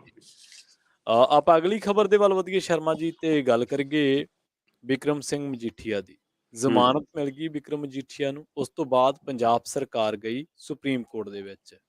ਸੁਪਰੀਮ ਕੋਰਟ ਦੇ ਵਿੱਚ ਜਦੋਂ ਇਹ ਮਸਲਾ ਗਿਆ ਤਾਂ ਮਜੀਠੀਆ ਦੀ ਮਾਮਲੇ ਦੀ ਸੁਣਵਾਈ ਤੋਂ ਸੁਪਰੀਮ ਕੋਰਟ ਦੇ ਜੱਜ ਸਾਹਿਬ ਪਿੱਛੇ ਹਟ ਗਏ। ਕਿਉਂ ਪਿੱਛੇ ਹਟੇ ਨੇ? ਕੋਈ ਕਾਰਨ ਸਾਹਮਣੇ ਆਇਆ ਬਾਹਰ, ਜਾਂ ਗੱਲ ਕੋਈ ਹੋਰ ਹੈ ਵਿੱਚ? ਨਹੀਂ, ਬਿਲਕੁਲ ਪ੍ਰਵੀਨ ਜੀ। ਸੂਰਿਆਕਾਂਤ ਹੋਰੀ ਜਿਹੜੇ ਸੁਪਰੀਮ ਕੋਰਟ ਦੇ ਇਸ ਮੌਕੇ ਮਾਨਯੋਗ ਜੱਜ ਨੇ, ਉਹ ਜਸਟਿਸ ਸੂਰਿਆਕਾਂਤ, ਉਹਨਾਂ ਨੇ ਖੁਦ ਨੂੰ ਇਸ ਮਾਮਲੇ ਦੀ ਸੁਣਵਾਈ ਕਰਨ ਤੋਂ, ਜਿਹੜੀ ਉਹਨਾਂ ਦੀ ਪਟੀਸ਼ਨ ਨੂੰ ਰੱਦ ਕਰਾਉਣ ਦੇ ਲਈ ਪੰਜਾਬ ਸਰਕਾਰ ਨੇ ਪਾਈ ਆ, ਕਿਉਂਕਿ ਪੰਜਾਬ ਹਰਿਆਣਾ ਹਾਈ ਕੋਰਟ ਨੇ ਬਿਕਰਮ ਮਜੀਠੀਆ ਨੂੰ ਸ਼ਰਤਾਂ ਤੇ ਆਧਾਰਿਤ ਜ਼ਮਾਨਤ ਦਿੱਤੀ ਤੇ ਉਸ ਜ਼ਮਾਨਤ ਨੂੰ ਹੁਣ ਜਾ ਕੇ ਮਤਲਬ ਅਗਸਤ 'ਚ ਜ਼ਮਾਨਤ ਮਿਲਦੀ ਆ ਤੇ ਹੁਣ ਜਾ ਕੇ ਚੁਣੌਤੀ ਦਿੱਤੀ ਗਈ ਹੈ ਨਾ ਜੀ। ਸੋ ਇਸ ਲਈ ਇਹ ਚੁਣੌਤੀ ਦੇ ਹਵਾਲੇ ਨਾਲ ਤੁਸੀਂ ਜੇਕਰ ਸਮਝਣਾ ਹੋਵੇ ਤਾਂ ਇਹ ਵੱਡਾ ਸਵਾਲ ਖੜਾ ਕਿ ਹਾਂ, ਉਹਨਾਂ ਨੇ ਆਪਣੇ ਆਪ ਨੂੰ ਪਰੇ ਕਿਉਂ ਕੀਤਾ। ਠੀਕ ਹੈ, ਸਰਕਾਰ ਨੇ, ਆਮ ਆਦਮੀ ਪਾਰਟੀ ਨੇ ਜੇਕਰ ਇਸ ਦਾ ਵਿਰੋਧ ਕੀਤਾ ਤਾਂ ਸਹੀ ਹੈ। 10 ਅਗਸਤ ਨੂੰ ਮੇਰਾ ਖਿਆਲ ਇਹ ਮਾਮਲੇ ਦੇ ਵਿੱਚ ਜ਼ਮਾਨਤ ਵਾਲਾ ਪ੍ਰੋਸੈਸ ਸ਼ੁਰੂ ਹੋਇਆ ਸੀਗਾ। ਸੋ ਉਸ ਕਾਰਵਾਈ ਦੇ ਹਵਾਲੇ ਨਾਲ ਹੁਣ ਪੰਜਾਬ ਸਰਕਾਰ ਜਦੋਂ ਸੁਪਰੀਮ ਕੋਰਟ ਪਹੁੰਚੀ ਤੇ ਉਹ ਮਾਮਲਾ ਉਸ ਸਮੇਂ ਜਸਟਿਸ ਸੂਰਿਆਕਾਂਤ ਕੋਲੇ ਗਿਆ ਤੇ ਉਹਨਾਂ ਨੇ ਜਿਹੜਾ ਹਵਾਲਾ ਦਿੱਤਾ ਇਸ ਮਸਲੇ ਤੋਂ ਹਟਣ ਦਾ, ਉਹ ਮੈਨੂੰ ਲੱਗਦਾ ਬਹੁਤ ਠੋਸ ਹੈ। ਉਹ ਕਹਿੰਦੇ ਕਿ ਜਦੋਂ ਇਹ ਮਾਮਲਾ ਪੰਜਾਬ ਹਰਿਆਣਾ ਹਾਈ ਕੋਰਟ ਵਿੱਚ ਸੀ ਤਦ ਇਸ ਮਸਲੇ ਦੇ ਉੱਤੇ ਮੈਂ ਹੁਕਮ ਦਿੱਤੇ ਸੀ ਸਪੈਸ਼ਲ ਟਾਸਕ ਫੋਰਸ ਬਣਾਉਣ ਦੇ। ਠੀਕ ਹੈ। ਤੇ ਇਸ ਲਈ ਜਦੋਂ ਮੈਂ ਇਸ ਮਾਮਲੇ ਦੇ ਵਿੱਚ ਫੈਸਲੇ ਦੇ ਚੁੱਕਿਆ ਤਦ ਮੈਨੂੰ ਹੁਣ ਇਸ ਮਸਲੇ ਨੂੰ ਦੂਜੀ ਤਰ੍ਹਾਂ ਆ ਕੇ ਸੁਪਰੀਮ ਕੋਰਟ 'ਚ ਵਿਚਾਰਨ ਦਾ ਹੱਕ ਨਹੀਂ ਬਣਦਾ। ਸ਼ਾਇਦ ਇਸ ਲਈ ਮੈਂ ਆਪਣੇ ਇਖਲਾਕੀ ਤੌਰ ਤੇ ਸਮਝਦਾ, ਬੇਸ਼ੱਕ ਹੁਣ ਕਾਨੂੰਨੀ ਅੜਚਣ ਨਹੀਂ ਸੀ ਕੋਈ। ਠੀਕ ਹੈ। ਇਸ ਮਾਮਲੇ ਦੀ ਸੁਣਵਾਈ ਕਰਨ ਤੋਂ ਕਾਨੂੰਨੀ ਅੜਚਣ ਨਹੀਂ ਸੀ ਕੋਈ, ਪਰ ਇਹ ਇਖਲਾਕੀ ਹੁੰਦਾ। ਆਪਾਂ ਅੱਗੇ ਵੀ ਇੱਕ ਵਾਰ ਸ਼ਾਇਦ ਗੱਲ ਕਰ ਰਹੀ ਸੀ ਕਿ ਕਈ ਵਾਰ ਵਕੀਲ ਜਦੋਂ ਜੱਜ ਬਣ ਜਾਂਦਾ, ਉਹਦੇ ਕੋਲ ਉਹੀ ਕੇਸ ਆ ਜਾਵੇ ਤਾਂ ਉਹ ਆਪਣੇ ਆਪ ਉਸ ਮਾਮਲੇ ਤੋਂ ਪਰੇ ਹੋ ਜਾਂਦਾ ਕਿ ਨਹੀਂ ਬਾਈ, ਇਸ ਮਾਮਲੇ 'ਚ ਮੈਂ ਕਦੇ ਕਿਸੇ ਇੱਕ ਧਿਰ ਦਾ ਵਕੀਲ ਰਿਹਾ। ਜੀ ਜੀ। ਤੇ ਇਹ ਉਸੇ ਤਰ੍ਹਾਂ ਦਾ ਮਾਮਲਾ। ਉਹ ਕਹਿੰਦੇ ਕਿ ਜਦੋਂ ਪੰਜਾਬ ਹਰਿਆਣਾ ਹਾਈ ਕੋਰਟ ਵਿੱਚ ਸੀਗਾ ਤਦ ਮੈਂ ਉੱਥੇ ਸੀ ਤੇ ਉਸ ਮੌਕੇ ਮੈਂ ਸਪੈਸ਼ਲ ਟਾਸਕ ਫੋਰਸ ਬਣਾਉਣ ਦਾ ਇਸ ਡਰੱਗ ਵਾਲੇ ਮਾਮਲੇ ਤੇ, ਮਜੀਠੀਆ ਵਾਲੇ ਮਾਮਲੇ ਤੇ ਹੁਕਮ ਦਿੱਤੇ ਸੀ, ਸਲਾਹ ਦਿੱਤੀ ਸੀ। ਸੋ ਇਸ ਲਈ ਹੁਣ ਜਦੋਂ ਮੈਂ ਉਸ ਨੁਕਤੇ ਤੇ ਅੱਗੇ ਵਧਿਆ ਹੋਇਆ ਤਦ ਮੈਨੂੰ ਇਹ ਅਧਿਕਾਰ ਰਿਹਾ ਕਿ ਹੁਣ ਮੈਂ ਸੁਪਰੀਮ ਕੋਰਟ 'ਚ ਇਸ ਵੱਲ ਨਾ ਦੇਖਾਂ ਕਿ ਜ਼ਮਾਨਤ ਹੋਣੀ ਚਾਹੀਦੀ ਹੈ ਜਾਂ ਨਹੀਂ। ਸੋ ਇਸ ਲਈ ਉਹਨਾਂ ਨੇ ਆਪਣੇ ਆਪ ਨੂੰ ਪਿੱਛੇ ਹਟਾਇਆ। ਪਰ ਪੰਜਾਬ ਸਰਕਾਰ ਜਿਵੇਂ ਅੱਗੇ ਵਧੀ ਆ, ਉਹਨੂੰ ਲੱਗਦਾ ਕਿ ਉਹ ਜ਼ਮਾਨਤ ਰੱਦ ਕਰਾ ਕੇ ਬਿਕਰਮ ਮਜੀਠੀਆ ਨੂੰ ਦੁਬਾਰਾ ਜੇਲ੍ਹ ਭੇਜਣਾ ਚਾਹੁੰਦੀ ਹੈ। ਤੇ ਇੱਧਰ ਬਿਕਰਮ ਮਜੀਠੀਆ ਦੀ ਲਗਾਤਾਰ ਚੁੱਪ ਰਾਜਨੀਤਿਕ ਖੇਮਿਆਂ 'ਚ ਖੂਬ ਚਰਚਾ ਵਿੱਚ ਹੈ। ਜਿੱਦਣ ਦੇ ਜ਼ਮਾਨਤ ਤੋਂ ਬਾਹਰ ਆਏ ਨੇ ਦਰਬਾਰ ਸਾਹਿਬ ਗਏ ਨੇ, ਮੱਥਾ ਟੇਕਿਆ, ਕਦੇ ਕਦੇ ਮਤਲਬ ਕਿ ਥੋੜਾ ਬਹੁਤ ਕਿਤੇ ਕੋਈ ਬਿਆਨ ਜਾਂ ਕੋਈ ਟਿੱਪਣੀ ਆ ਜਾਵੇ, ਅਦਰਵਾਈਜ਼ ਉਹ ਸਰਗਰਮ ਵਿਕਰਮ ਮਜੀਠੀਆ ਨਜ਼ਰ ਨਹੀਂ ਆ ਰਿਹਾ ਜਿਹੜਾ ਜੇਲ੍ਹ ਜਾਣ ਤੋਂ ਪਹਿਲਾਂ ਸੀ। ਸੋ ਇਹਦੇ ਪਿੱਛੇ ਕੀ ਕੋਈ ਉਹਨਾਂ ਦੀ ਪਰਿਵਾਰਕ ਖਿੱਚੋਤਾਣ ਹੈ, ਕੀ ਬਾਦਲ ਪਰਿਵਾਰ ਨਾਲ ਕੋਈ ਦੂਰੀਆਂ ਵੱਧ ਗਈਆਂ ਨੇ, ਕੀ ਇਹ ਰਾਜਨੀਤੀ ਕੋਈ ਨਵਾਂ ਫੈਸਲਾ ਲੈਣ ਜਾ ਰਹੇ ਨੇ, ਕੀ ਬੀਜੇਪੀ ਦੀ ਅੱਖ ਇਹਨਾਂ ਦੇ ਉੱਤੇ ਵੀ ਹੈ, ਜਾਂ ਇਹ ਬੀਜੇਪੀ ਦੇ ਪਾਲੇ ਜਾਣਾ ਚਾਹੁੰਦੇ ਨੇ, ਕੀ ਜ਼ਮਾਨਤ ਪਿੱਛੇ ਵੀ ਕੋਈ ਰਾਜਨੀਤਿਕ ਤਾਕਤ ਕੰਮ ਕਰਦੀ ਰਹੀ ਹੈ? ਇਹ ਕਿੰਨੇ ਹੀ ਅਜੇ ਸਵਾਲ ਖੜੇ ਨੇ ਜਿਨ੍ਹਾਂ ਸਵਾਲਾਂ ਦਾ ਜਵਾਬ ਆਉਣ ਵਾਲਾ ਸਮਾਂ ਖੁਦ ਦੇਗਾ। ਪ੍ਰਵੀਨ ਜੀ ਬਿਲਕੁਲ, ਸਵਾਲਾਂ ਦਾ ਸਮਾਂ ਜਵਾਬ ਦੇਊਗਾ। ਤੇ ਜਿਹੜੇ ਤੁਸੀਂ ਨੁਕਤੇ ਚੁੱਕੇ ਨੇ ਸ਼ਰਮਾ ਜੀ, ਇਹ ਵੀ ਵਾਜਬ ਨੇ ਕਿ ਭਵਿੱਖ ਦੇ ਵਿੱਚ ਕਾਨੂੰਨੀ ਗਲਿਆਰਿਆਂ ਦੇ ਵਿੱਚ ਕੀ ਹੁੰਦਾ ਹੈ, ਉਹਦੇ ਨਾਲ ਨਾਲ ਨਜ਼ਰ ਸਿਆਸੀ ਗਲਿਆਰਿਆਂ ਤੇ ਵੀ ਰਹੂਗੀ ਕਿ ਉੱਥੇ ਕੀ ਵਾਪਰਦਾ। ਅਗਲੀ ਖਬਰ ਦੇ ਵੱਲ ਵਧੀਏ ਸ਼ਰਮਾ ਜੀ, ਤੇ ਗੱਲ ਕਰੀਏ ਪੰਜਾਬ ਦੀ। ਬਿਜਲੀ ਸਰਪਲਸ ਵਾਲਾ ਸੂਬਾ ਸੀ ਸਾਡਾ ਪੰਜਾਬ, ਪਰ ਅੱਜ ਕੱਲ ਠੰਡ ਦੇ ਵਿੱਚ ਵੀ ਖਰੀਦਣੀ ਪੈ ਰਹੀ ਹੈ ਸਾਨੂੰ ਬਾਹਰੋਂ ਬਿਜਲੀ। ਕੀ ਇਹ ਸੱਚ ਹੈ? ਬਿਲਕੁਲ ਪ੍ਰਵੀਨ ਜੀ, ਇੱਕ ਦੌਰ ਸੀਗਾ ਕਿ ਜਦੋਂ ਪੰਜਾਬ 'ਚ ਪ੍ਰਾਈਵੇਟ ਥਰਮਲ ਪਲਾਂਟ ਲੱਗੇ ਜੀ, ਜਿਨ੍ਹਾਂ ਨੂੰ ਲੈ ਕੇ ਹੁਣ ਤੱਕ ਵਿਵਾਦ ਚੱਲਦਾ, ਤੇ ਹੁਣ ਸ਼ਾਇਦ ਲੋਕਾਂ ਦੇ ਮਨਾਂ 'ਚ ਵੀ ਉਹ ਸਵਾਲ ਹੀ ਵਿਸਰ ਗਿਆ ਜਿਹੜੇ ਕਹਿੰਦੇ ਸੀ ਕਿ ਪ੍ਰਾਈਵੇਟ ਥਰਮਲ ਪਲਾਂਟ ਬੰਦ ਕਰਾਉਣੇ ਆ ਅਸੀਂ, ਇਹ ਬਿਜਲੀ ਸਮਝੌਤੇ ਰੱਦ ਕਰਨੇ ਆ ਅਸੀਂ, ਹੈ ਨਾ, ਇਹ ਧੋਖਾ ਹੈ ਪੰਜਾਬ ਨਾਲ, ਅਸੀਂ ਕੋਲਾ ਢੋਣ ਦੇ ਵੀ ਤੇ ਕੋਲਾ ਧੋਣ ਦੇ ਵੀ ਪੈਸੇ ਦੇਈ ਜਾਂਦੇ ਆ, ਹੈ ਨਾ, ਬੰਦ ਥਰਮਲ ਪਲਾਂਟਾਂ ਦੀ ਵੀ ਅਦਾਇਗੀ ਕਰੀ ਜਾਂਦੇ ਆ। ਉਹ ਮਾਮਲਾ ਤਾਂ ਪੈ ਗਿਆ ਠੰਡੇ ਵਾਸਤੇ। ਪਰ ਇਹ ਉਹ ਥਰਮਲ ਪਲਾਂਟ ਨੇ ਜਿਹੜੇ ਸੁਖਬੀਰ ਬਾਦਲ ਹੋਰੀ ਲੈ ਕੇ ਆਏ ਸੀ, ਲਗਭਗ ਅਕਾਲੀ ਦਲ ਲੈ ਕੇ ਆਇਆ ਸੀ, ਤੇ ਉਹਦੀ ਬਦੌਲਤ ਉਹ ਦਮ ਭਰਦੇ ਹੁੰਦੇ ਸੀ ਕਿ ਭਾਈ ਅਸੀਂ ਹੁਣ ਬਿਜਲੀ ਸਰਪਲਸ ਇੰਨੀ ਹੋ ਗਈ ਕਿ ਅਸੀਂ ਪਾਕਿਸਤਾਨ ਨੂੰ ਵੇਚਿਆ ਕਰਾਂਗੇ। ਜੀ ਜੀ ਬਿਲਕੁਲ, ਕਿ ਪਾਕਿਸਤਾਨ ਨੂੰ ਬਿਜਲੀ ਦੇਣ ਦੀਆਂ ਗੱਲਾਂ ਕਰਦੇ ਸੀ। ਪਰ ਉਸ ਸਮੇਂ ਤਕਨੀਕੀ ਮਾਹਰ ਤਦ ਵੀ ਕਹਿੰਦੇ ਸੀ ਕਿ ਥਰਮਲ ਪਲਾਂਟ ਇੱਥੇ ਲਾਉਣ ਦੀ ਬਜਾਏ ਜਿੱਥੋਂ ਕੋਲਾ ਲਿਆ ਰਹੇ ਉੱਥੇ ਲਾਉਣੇ ਸੀ, ਇੱਥੇ ਤਾਂ ਗ੍ਰਿਡ ਲਾਉਣੇ ਸੀ ਤਾਂ ਕਿ ਉੱਥੋਂ ਬਿਜਲੀ ਲਿਆਂਦੀ ਜਾ ਸਕੇ। ਬਿਜਲੀ ਲਿਆਉਣੀ ਆਸਾਨ ਹੈ ਕਿ ਕੋਲਾ ਲਿਆਉਣਾ ਆਸਾਨ ਹੈ, ਇਹ ਆਪਣੇ ਆਪ ਸਵਾਲ ਰਿਹਾ। ਠੀਕ ਹੈ। ਸੋ ਇਸ ਲਈ ਉਹ ਚਰਚਾ ਆਉਂਦੇ ਸਮੇਂ ਤੱਕ ਵੀ ਰਹਿਣੀ ਹੈ। ਪਰ ਅੱਜ ਸਵਾਲ ਇਹ ਹੈ ਕਿ ਅੱਜ ਪੰਜਾਬ 'ਚ ਥਰਮਲ ਪਲਾਂਟ ਹੈਗੇ ਨੇ, ਉਹਦੇ ਬਾਵਜੂਦ ਅਸੀਂ ਸਰਪਲਸ ਦਾ ਦਾਅਵਾ ਕਰਦੇ ਰਹੇ ਕਿ ਅਸੀਂ ਇੰਨੀ ਬਿਜਲੀ ਪੈਦਾ ਕਰਦੇ ਹਾਂ, ਪਰ ਗਰਮੀ ਤਾਂ ਗਰਮੀ, ਨਾ ਹੀ ਝੋਨੇ ਦਾ ਸੀਜ਼ਨ ਹੈ ਨਾ ਹੀ ਗਰਮੀ ਹੈ, ਤੇ ਉਹਦੇ ਬਾਵਜੂਦ ਵੀ ਆਪਾਂ ਪਿਛਲੀ ਵਾਰ ਇੱਕ ਵਾਰ ਗੱਲ ਕੀਤੀ ਸੀ ਕਿ ਪੰਜਾਬ 'ਚ ਸਰਦੀਆਂ 'ਚ ਕਦੇ ਵੀ ਮਤਲਬ 6000 7000 ਮੈਗਾਵਾਟ ਤੋਂ ਵੱਧ ਦੀ ਡਿਮਾਂਡ ਨਹੀਂ ਗਈ, ਪਰ ਇਸ ਵਾਰ ਸਰਦੀਆਂ 'ਚ 8500 9000 ਮੈਗਾਵਾਟ ਤੱਕ ਬਿਜਲੀ ਦੀ ਡਿਮਾਂਡ ਗਈ, ਜਿਹਦਾ ਨਤੀਜਾ ਕਿ ਅਸੀਂ ਮਤਲਬ ਕਿ ਦਿੱਕਤ 'ਚ ਆ ਰਹੇ ਹਾਂ। ਇੱਕ ਚਾਹੇ ਮੁਫਤ ਵਾਲੀ ਸਕੀਮਾਂ ਨੇ ਚਾਹੇ ਕੁਛ ਨੇ, ਖਜ਼ਾਨੇ ਤੇ ਬੋਝ ਪੈ ਰਿਹਾ ਤੇ ਬਿਜਲੀ ਸਰਪਲਸ ਵਾਲਾ ਪਹਿਲੂ ਵੀ। ਪਰ ਹੁਣ ਤਾਂ ਪਿਛਲੇ ਦਿਨਾਂ ਤੋਂ ਮੌਸਮ ਬਦਲਿਆ ਤੇ ਬਿਜਲੀ ਦੀ ਖਪਤ ਪ੍ਰਵੀਨ ਜੀ ਘਟ ਕੇ 6500 ਤੇ ਆ ਗਈ। ਉਹਦੇ ਬਾਵਜੂਦ ਵੀ ਸਾਨੂੰ ਬਿਜਲੀ ਬਾਹਰੋਂ ਖਰੀਦਣੀ ਪੈ ਰਹੀ ਹੈ। ਠੀਕ ਹੈ। ਕਾਰਨ ਪ੍ਰਾਈਵੇਟ ਇੱਕ ਥਰਮਲ ਪਲਾਂਟ, 2 ਸਰਕਾਰੀ ਥਰਮਲ ਪਲਾਂਟ ਲਗਭਗ ਬੰਦ ਕਰ ਗਏ ਨੇ ਪ੍ਰਵੀਨ ਜੀ। ਇਸ ਮੌਕੇ ਪ੍ਰਾਈਵੇਟ ਥਰਮਲ ਪਲਾਂਟਾਂ ਦੇ ਵਿੱਚੋਂ ਜੇਕਰ ਮੈਂ ਰਾਜਪੁਰੇ ਥਰਮਲ ਪਲਾਂਟ ਨੂੰ ਛੱਡ ਦੇਵਾਂ ਤਾਂ ਬਾਕੀ ਸਾਰੇ ਜਿੰਨੀ ਉਹਨਾਂ ਦੀ ਕਪੈਸਿਟੀ ਹੈ ਉਹਦੇ ਨਾਲੋਂ ਅੱਧੀ ਬਿਜਲੀ ਪੈਦਾ ਕਰ ਰਹੇ ਨੇ। ਦੂਸਰੇ ਪਾਸੇ ਤਕਨੀਕੀ ਖਰਾਬੀ ਕਾਰਨ ਪੰਜਾਬ ਦਾ ਸਭ ਤੋਂ ਵੱਡਾ ਜਿਹੜਾ ਥਰਮਲ ਪਲਾਂਟ ਹੈ ਤਲਵੰਡੀ ਸਾਬੋ ਵਾਲਾ, ਉਹ 660 ਮੈਗਾਵਾਟ ਮਤਲਬ ਪਲਾਂਟ 660 ਮੈਗਾਵਾਟ ਦੇ ਕਰੀਬ ਮਤਲਬ ਕਿ ਬਿਜਲੀ ਪੈਦਾ ਕਰ ਰਿਹਾ, ਜਦੋਂ ਕਿ ਉਹਦੀ ਕਪੈਸਿਟੀ ਕਿਤੇ ਜ਼ਿਆਦਾ ਹੈ। ਕੋਲੇ ਦੀ ਕਮੀ ਦੇ ਕਾਰਨ ਰੋਪੜ ਵਾਲੇ ਕੋਲ 210 ਮੈਗਾਵਾਟ ਦੀ ਬਿਜਲੀ ਉਤਪਾਦਨ ਠੱਪ ਪਿਆ। ਜੀ ਜੀ। ਸੋ ਇਹ ਆਪਣੇ ਆਪ ਸਵਾਲ ਨੇ। 2 ਜਾਂ 3 ਦਿਨਾਂ ਦੇ ਬਚੇ ਨੇ। ਰਿਪੋਰਟ ਹੈ ਮੇਰੇ ਕੋਲ ਇੱਕ, ਉਹ ਕਹਿੰਦੇ ਸੂਬੇ ਦਾ 1 ਪ੍ਰਾਈਵੇਟ ਤੇ 2 ਸਰਕਾਰੀ ਥਰਮਲ ਪਲਾਂਟ, ਇਹ 3 ਥਰਮਲ ਪਲਾਂਟ ਨੇ ਜਿਨ੍ਹਾਂ ਕੋਲ 2 ਤੋਂ 3 ਦਿਨ ਦਾ ਕੋਲਾ ਬਚਿਆ। ਠੀਕ ਹੈ। ਤੇ ਜਿਹੜਾ ਤਲਵੰਡੀ ਸਾਬੋ ਵਾਲਾ ਥਰਮਲ ਪਲਾਂਟ ਹੈ ਉਹ ਸਭ ਤੋਂ ਵੱਡਾ ਥਰਮਲ ਪਲਾਂਟ ਹੈ, 660 ਮੈਗਾਵਾਟ ਉਹਦੀ ਕਪੈਸਿਟੀ ਹੈ ਬਿਜਲੀ ਪੈਦਾ ਕਰਨ ਦੀ। ਪਰ ਉਹ ਇਸ ਮੌਕੇ ਤਕਨੀਕੀ ਖਰਾਬੀ ਦੇ ਚੱਲਦਿਆਂ ਮਾਤਰ ਮਤਲਬ ਕਿ ਬਹੁਤ ਘੱਟ ਬਿਜਲੀ ਪੈਦਾ ਕਰ ਰਿਹਾ। ਸੋ ਇਸ ਲਈ ਉਹਦਾ ਨਤੀਜਾ ਇਹ ਹੋ ਰਿਹਾ ਕਿ ਕੋਲੇ ਦੀ ਕਮੀ ਕਰਕੇ ਉੱਥੇ ਬਿਜਲੀ ਘੱਟ ਪੈਦਾ ਹੋ ਰਹੀ ਹੈ ਤੇ ਉਹ ਸਵਾਲ ਖੜਾ। ਇਸੇ ਤਰ੍ਹਾਂ ਰੋਪੜ ਥਰਮਲ ਪਲਾਂਟ ਹੈ, ਉਹਦੇ ਵਿੱਚ ਵੀ 210 ਮੈਗਾਵਾਟ ਮਤਲਬ ਕਿ ਇਹਦੀ ਯੂਨਿਟ ਜਿਹੜੀ ਹੈ ਉਹ ਬਿਜਲੀ ਉਤਪਾਦਨ ਰੁਕ ਗਿਆ ਉੱਥੇ ਜੀ। ਸੋ ਇਹਦਾ ਨਤੀਜਾ ਵੀ ਹੈ ਜੇਕਰ ਕੋਲੇ ਦੀ ਸਪਲਾਈ ਨਾ ਮਿਲੀ ਤਾਂ ਕਹਿੰਦੇ ਕੋਲੇ ਦੀ ਕਮੀ ਹੋਗੀ ਤਾਂ ਆਉਣ ਵਾਲੇ ਸਮੇਂ ਦੇ ਵਿੱਚ ਇਹ ਥਰਮਲ ਪਲਾਂਟ ਬਿਲਕੁਲ ਠੰਡੇ ਹੋ ਸਕਦੇ ਨੇ। ਤੇ ਅੱਜ ਪੰਜਾਬ ਦੇ ਵਿੱਚ ਜਿਹੋ ਜਿਹਾ ਮੌਸਮ ਦਾ ਬਦਲਾਅ ਹੈ, ਮੈਂ ਦੇਖ ਰਿਹਾ ਸੀਗਾ ਕਿ ਸੋਮਵਾਰ ਨੂੰ 6595 ਮੈਗਾਵਾਟ ਬਿਜਲੀ ਦੀ ਖਪਤ ਹੋਈ ਹੈ ਸਾਡੇ। ਮਤਲਬ ਜਿੰਨੀ ਬਿਜਲੀ ਸਾਡੀ ਸਖਤ ਠੰਡ ਦੇ ਵਿੱਚ ਵੱਧ ਗਈ ਸੀ ਖਪਤ, ਉਹ ਹੁਣ ਘਟ ਕੇ 6595 ਤੇ ਆ ਗਈ। ਪਰ ਪੈਦਾਵਾਰ ਕਿੰਨੀ ਆ ਸਾਡੀ ਸੋਮਵਾਰ ਨੂੰ ਕਿੰਨੀ ਸੀ? 4514 ਮੈਗਾਵਾਟ। ਅੱਛਾ। ਖਪਤ ਅਸੀਂ ਕਰ ਰਹੇ ਹਾਂ 6595 ਤੇ ਪੈਦਾਵਾਰ ਹੈ ਸਾਡੀ 4154। ਸੋ 4154 ਤੇ 6595 ਚ ਫਰਕ ਦੇਖ ਲਓ, ਇੰਨੀ ਬਿਜਲੀ ਅਸੀਂ ਬਾਹਰੋਂ ਖਰੀਦ ਰਹੇ ਹਾਂ ਰੋਜ਼। ਸੋ ਆਹ ਸਵਾਲ ਵੱਡਾ ਖੜਾ ਜੀ। 3 ਦਿਨ ਦਾ ਕੋਲਾ ਤਲਵੰਡੀ ਸਾਬੋ ਪਲਾਂਟ ਕੋਲ ਬਚਿਆ, 20 ਦਿਨ ਦਾ ਕੋਲਾ ਰਾਜਪੁਰਾ ਥਰਮਲ ਪਲਾਂਟ ਕੋਲ ਬਚਿਆ ਹੈ ਨਾ, 10 ਦਿਨਾਂ ਦਾ ਕੋਲਾ ਗੋਬਿੰਦਵਾਲ ਸਾਹਿਬ ਵਾਲੇ ਥਰਮਲ ਪਲਾਂਟ ਕੋਲ ਬਚਿਆ, ਤੇ ਜਿਹੜੇ ਸਰਕਾਰੀ ਥਰਮਲ ਪਲਾਂਟ ਨੇ ਉਹ ਉਤਪਾਦਨ ਪੂਰਾ ਨਹੀਂ ਕਰ ਪਾ ਰਹੇ। ਆਪਣੇ ਆਪ 'ਚ ਵੱਡਾ ਸਵਾਲ ਹੈ ਕਿ ਜਿਹੜਾ ਉਤਪਾਦਨ ਹੈ 840 ਮੈਗਾਵਾਟ ਦਾ ਬਣਦਾ ਹੈ, 547 ਮੈਗਾਵਾਟ ਹੋ ਰਿਹਾ। ਸੋ ਇਹ ਇੱਕ ਵੱਡੇ ਸਵਾਲ ਖੜੇ ਨੇ ਕਿ ਜਿੰਨੀ ਥਰਮਲ ਪਲਾਂਟ ਦੀ ਕਪੈਸਿਟੀ ਆ ਸਰਕਾਰੀ ਦੀ, ਉਹਦੇ ਨਾਲੋਂ ਅੱਧੇ ਉਹ ਕੰਮ ਕਰ ਰਹੇ ਨੇ। ਸੋ ਪ੍ਰਾਈਵੇਟ ਥਰਮਲ ਪਲਾਂਟਾਂ ਦੀ ਸਥਿਤੀ ਵੀ, ਸੋ ਇਸ ਲਈ ਆਉਂਦੇ ਦਿਨਾਂ 'ਚ, ਕਿਉਂਕਿ ਤੁਹਾਨੂੰ ਯਾਦ ਹੋਣਾ ਕਿ ਕੋਲੇ ਦੀਆਂ ਝੰਡੀਆਂ ਦਿਖਾ ਕੇ ਲਿਆਂਦੀ ਗਈ ਕਿ ਆਹ ਦੇਖੋ ਜੀ ਪਛਵਾੜਾ ਤੋਂ ਕੋਲਾ ਆਉਣ ਲੱਗਿਆ, ਮਸਾਂ ਮਤਲਬ ਕਿ ਕੋਲਾ ਪਹੁੰਚਦਾ ਉੱਥੋਂ, ਅਜੇ ਨਾ ਜੀ ਪੂਰਾ ਉਤਪਾਦਨ ਹੋ ਪਾ ਰਿਹਾ, ਨਾ ਉੱਥੋਂ ਕੋਲਾ ਪੂਰਾ ਕੱਢਿਆ ਜਾ ਪਾ ਰਿਹਾ। ਉੱਥੇ ਦੇ ਮਸਲੇ ਨੇ, ਉੱਥੇ ਵੀ ਉਹ ਗੁੰਡਾ ਟੈਕਸ ਵਾਲਾ ਫਾਰਮੂਲਾ ਹੈਗਾ। ਸੋ ਇਸ ਲਈ ਕੋਲੇ ਦੀ ਦਿੱਕਤ ਨਾਲ ਉਹ ਸੂਬਾ ਜੂਝ ਰਿਹਾ, ਜਾਂ ਬਿਜਲੀ ਦੀ ਮਤਲਬ ਕਿ ਪੂਰੀ ਪੂਰਤੀ ਕਰਦੇ ਲਈ ਉਹ ਸੂਬਾ ਜੂਝ ਰਿਹਾ ਜਿਹੜਾ ਕਹਿੰਦਾ ਸੀ ਸਰਪਲਸ ਸੂਬਾ। ਜੀ ਜੀ। ਤੇ ਜਾਂਦੇ ਜਾਂਦੇ ਸ਼ਰਮਾ ਜੀ, NRIs ਦੇ ਨਾਲ ਜੁੜੀ ਖਬਰ ਸਾਂਝੀ ਕਰਦੇ ਚੱਲ ਗਏ ਆਪਾਂ। ਪੰਜਾਬ ਦੇ ਵਿੱਚ ਇਸੇ ਮਹੀਨੇ ਸਰਕਾਰ ਕੋਈ ਨਵੀਂ NRI ਨੀਤੀ ਲਿਆ ਰਹੀ ਹੈ ਜੀ? ਹਾਂ ਬਿਲਕੁਲ ਜੀ, ਪੰਜਾਬ ਸਰਕਾਰ ਫਰਵਰੀ ਦੇ ਵਿੱਚ ਦਮ ਭਰ ਰਹੀ ਹੈ ਕਿ ਅਸੀਂ ਨਵੀਂ NRI ਪਾਲਿਸੀ ਲੈ ਕੇ ਆ ਰਹੇ, ਨਵੀਂ NRI ਨੀਤੀ ਲੈ ਕੇ ਆ ਰਹੇ, ਜਿਹਦੇ ਨਾਲ NRIਆਂ ਦੇ ਮਸਲੇ ਹੱਲ ਹੋ ਜਾਣਗੇ। ਅਸਲ ਦੇ ਵਿੱਚ ਜਿਹੜੇ ਕੁਲਦੀਪ ਧਾਲੀਵਾਲ ਹੋਰੀ ਨੇ, ਉਹਨਾਂ ਨੇ ਬਕਾਇਦਾ ਤੌਰ ਦੇ ਉੱਤੇ ਇਸ ਮਸਲੇ ਦੇ ਉੱਤੇ ਪ੍ਰੈਸ ਕਾਨਫਰੰਸ ਕਹਿ ਲਈਏ ਜਾਂ ਮੀਡੀਆ ਦੇ ਲਈ ਇੱਕ ਸੁਨੇਹਾ ਘੱਲਿਆ, ਬੈਠਕਾਂ ਕੀਤੀਆਂ ਅਧਿਕਾਰੀਆਂ ਨਾਲ। ਉਹ ਤੋਂ ਬਾਅਦ ਇਹ ਰੂਪਰੇਖਾ ਉਹਨਾਂ ਦੀ ਸਾਹਮਣੇ ਹੈ। ਉਹਨਾਂ ਨੇ ਕਿਹਾ ਕਿ ਪਿਛਲੇ ਦਿਨਾਂ 'ਚ ਅਸੀਂ ਮਿਲਣੀਆਂ ਕੀਤੀਆਂ ਸੀ, NRI ਮਿਲਣੀਆਂ। ਬੇਸ਼ੱਕ ਉਹਨਾਂ ਦੇ ਖਰਚੇ ਨੂੰ ਲੈ ਕੇ ਸਵਾਲ ਵੀ ਉੱਠੇ ਨੇ ਕਿ ਸਰਕਾਰ ਨੇ NRIਆਂ ਦੀ ਪੈਸਾ ਕੱਢ ਕੇ ਵਰਤ ਲਿਆ ਉਹਦੇ ਲਈ, ਪਰ ਉਹ ਕਹਿੰਦੇ ਅਸੀਂ ਜਿਹੜੀਆਂ NRIਆਂ ਮਿਲਣੀਆਂ ਕੀਤੀਆਂ ਉਹ 5 ਥਾਵਾਂ ਤੇ ਹੋਈਆਂ ਸੀ। ਪ੍ਰਵੀਨ ਜੀ ਤੁਹਾਡੇ ਧਿਆਨ 'ਚ ਹੋਏਗਾ, ਜਲੰਧਰ ਦੇ ਵਿੱਚ, ਮੋਹਾਲੀ ਦੇ ਵਿੱਚ, ਲੁਧਿਆਣਾ ਦੇ ਵਿੱਚ, ਮੋਗੇ ਦੇ ਵਿੱਚ ਤੇ ਅੰਮ੍ਰਿਤਸਰ ਦੇ ਵਿੱਚ। ਸੋ ਇਹ 5 ਥਾਈਂ ਜਿਹੜੀਆਂ ਮਿਲਣੀਆਂ ਹੋਈਆਂ, ਉਹਦੇ ਆਧਾਰ ਤੇ ਧਾਲੀਵਾਲ ਹੋਰੀ ਕਹਿੰਦੇ ਕਿ ਸਾਡੇ ਕੋਲ ਜਿਹੜੀਆਂ ਸ਼ਿਕਾਇਤਾਂ ਆਈਆਂ, ਉਹਦੇ ਵਿੱਚੋਂ ਜ਼ਿਆਦਾਤਰ ਸ਼ਿਕਾਇਤਾਂ ਜਿਹੜੀਆਂ ਸੀਗੀਆਂ ਉਹ ਜਾਂ ਥਾਣਿਆਂ ਨਾਲ ਸੰਬੰਧਿਤ ਨੇ, ਜਾਂ ਉਹ ਮਤਲਬ ਥਾਣੇ ਕਚਹਿਰੀ ਵਾਲੇ ਮਾਮਲੇ ਨੇ, ਜਾਂ ਉਹ ਮਤਲਬ ਕਿ ਪਰਿਵਾਰਕ ਜ਼ਮੀਨਾਂ ਵਾਲੇ ਮਾਮਲੇ ਨੇ, ਠੀਕ ਹੈ, ਜਾਂ ਉਹ ਵਿਆਹ ਬੂ ਵਾਲੇ ਮਾਮਲੇ ਨੇ। ਸੋ ਕੁੱਲ ਮਿਲਾ ਕੇ ਜ਼ਿਆਦਾਤਰ ਮਾਮਲੇ ਇਹੋ ਜਿਹੇ ਨੇ, ਖਾਸ ਕਰ ਜ਼ਮੀਨਾਂ ਵਾਲੇ ਮਾਮਲੇ ਵੱਡੀ ਗਿਣਤੀ 'ਚ ਨੇ, ਚਾਹੇ ਥਾਣੇ ਕਚਹਿਰੀ ਪਹੁੰਚ ਕੇ ਹੋਣ ਚਾਹੇ ਕਿਸ ਤਰ੍ਹਾਂ। ਸੋ ਕਹਿੰਦੇ ਕਿ ਉਹਦੇ ਵਿੱਚੋਂ ਅਸੀਂ 40% ਮਾਮਲੇ ਹੱਲ ਕਰ ਦਿੱਤੇ ਨੇ ਜੀ। ਤੇ ਕੁੱਲ ਮਾਮਲਿਆਂ ਦੇ ਵਿੱਚੋਂ 40% ਹੱਲ ਹੋ ਗਏ, ਤੇ 20% ਮਾਮਲੇ ਉਹਨੇ ਜਿਹੜੇ ਪਹਿਲਾਂ ਤੋਂ ਹੀ ਅਦਾਲਤਾਂ 'ਚ ਨੇ, ਤੇ ਉਹਦੇ ਵਿੱਚ ਸਿੱਧੀ ਕੋਈ ਦਖਲ ਸਰਕਾਰ ਨਹੀਂ ਦੇ ਸਕਦੀ ਕਹਿੰਦੇ।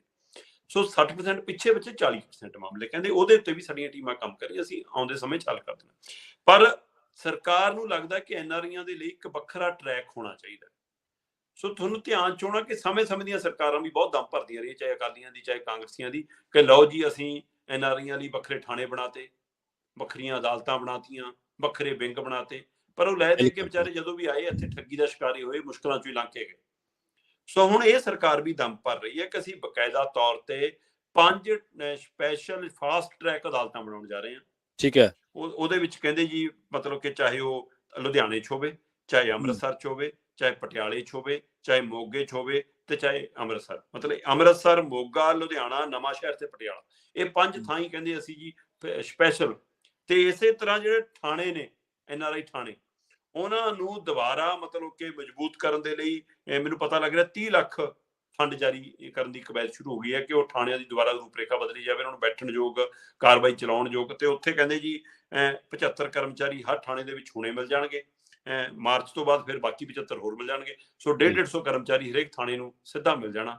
ਸੋ ਇਸ ਹਵਾਲੇ ਨਾਲ ਵੀ ਮਤਲਬ ਕਿ ਉਹਨਾਂ ਦੀ ਕਵਾਇਦ ਆ। ਸੋ ਇਹ ਕੁਲਦੀਪ ਧਾਲੀਵਾਲ ਉਹਨਾਂ ਦਾ ਕਹਿਣਾ ਕਿ ਅਸੀਂ ਫਰਵਰੀ ਮਹੀਨੇ 'ਚ ਨਵੀਂ NRI ਪਾਲਿਸੀ ਲਿਆਵਾਂਗੇ, ਜਿਹਦੇ ਵਿੱਚ ਥਾਣਿਆਂ ਦਾ ਵੀ ਪ੍ਰਬੰਧ ਪੂਰਾ ਹੋਏਗਾ, ਅਦਾਲਤਾਂ ਪਰ ਪ੍ਰਬੰਧ ਵੀ ਪੂਰਾ ਹੋਏਗਾ, ਤੁਰੰਤ ਮਾਮਲੇ ਹੱਲ ਵੀ ਹੋਣਗੇ। ਤੇ ਜਿੰਨੀਆਂ ਸ਼ਿਕਾਇਤਾਂ ਸਾਡੇ ਕੋਲ ਇਹ NRI ਮਿਲਣੀ ਚਾਹੀਆਂ ਸੀ, ਉਹ 'ਚੋਂ 40% ਅਸੀਂ ਨਿਬੇੜਤੀਆਂ, 20% ਅਦਾਲਤ 'ਚ ਨੇ, ਪਿੱਛੇ ਕੁੱਲ 40% ਬੱਚੀਆਂ, ਉਹ ਵੀ ਆਉਂਦੇ ਦਿਨਾਂ 'ਚ ਨਿਬੇੜ ਦਾਂਗੇ। ਤੇ ਅਸੀਂ ਬਕਾਇਦਾ ਨਵੀਂ ਪਾਲਿਸੀ ਤਹਿਤ NRIਆਂ ਨੂੰ ਇੱਥੇ ਸੁਖਾਵਾਂ ਮਾਹੌਲ ਦੇਵਾਂਗੇ। ਇਹ ਸਰਕਾਰ ਦਾ ਦਾਅਵਾ ਹੈ।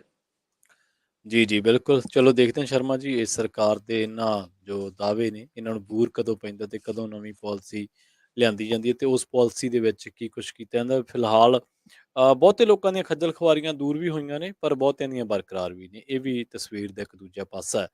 ਤੇ ਸ਼ਰਮਾ ਜੀ, ਇਹਨਾਂ ਖਾਸ ਖਬਰਾਂ ਤੇ ਖਾਸ ਜਾਣਕਾਰੀਆਂ ਦੇਣ ਦੇ ਲਈ ਤੁਹਾਡਾ ਬਹੁਤ ਬਹੁਤ ਧੰਨਵਾਦ ਜੀ। ਬਹੁਤ ਸ਼ੁਕਰੀਆ ਜੀ। ਸੋ ਪ੍ਰੋਗਰਾਮ ਖਬਰ ਤੇ ਨਜ਼ਰ ਨੂੰ ਆਪਾਂ ਇੱਥੇ ਹੀ ਸਮਾਪਤ ਕਰਾਂਗੇ। ਸਮਾਂ ਇਜਾਜ਼ਤ ਨਹੀਂ ਦਿੰਦਾ। ਮੈਨੂੰ ਪ੍ਰਵੀਨ ਸ਼ਰਮਾ ਨੇ ਦਿੱਤੀ ਇਜਾਜ਼ਤ। ਜੁੜੇ ਰਹੋ ਪੰਜਾਬੀ ਰੇਡੀਓ USA ਦੇ ਨਾਲ। ਤੇ ਆਖਿਰ ਦੇ ਵਿੱਚ ਇੱਕ ਵਾਰ ਫਿਰ ਤੋਂ ਤੁਹਾਨੂੰ ਸਭ ਨੂੰ ਪਿਆਰ ਸਤਿਕਾਰ ਸਹਿਤ ਸਤਿ ਸ਼੍ਰੀ ਅਕਾਲ।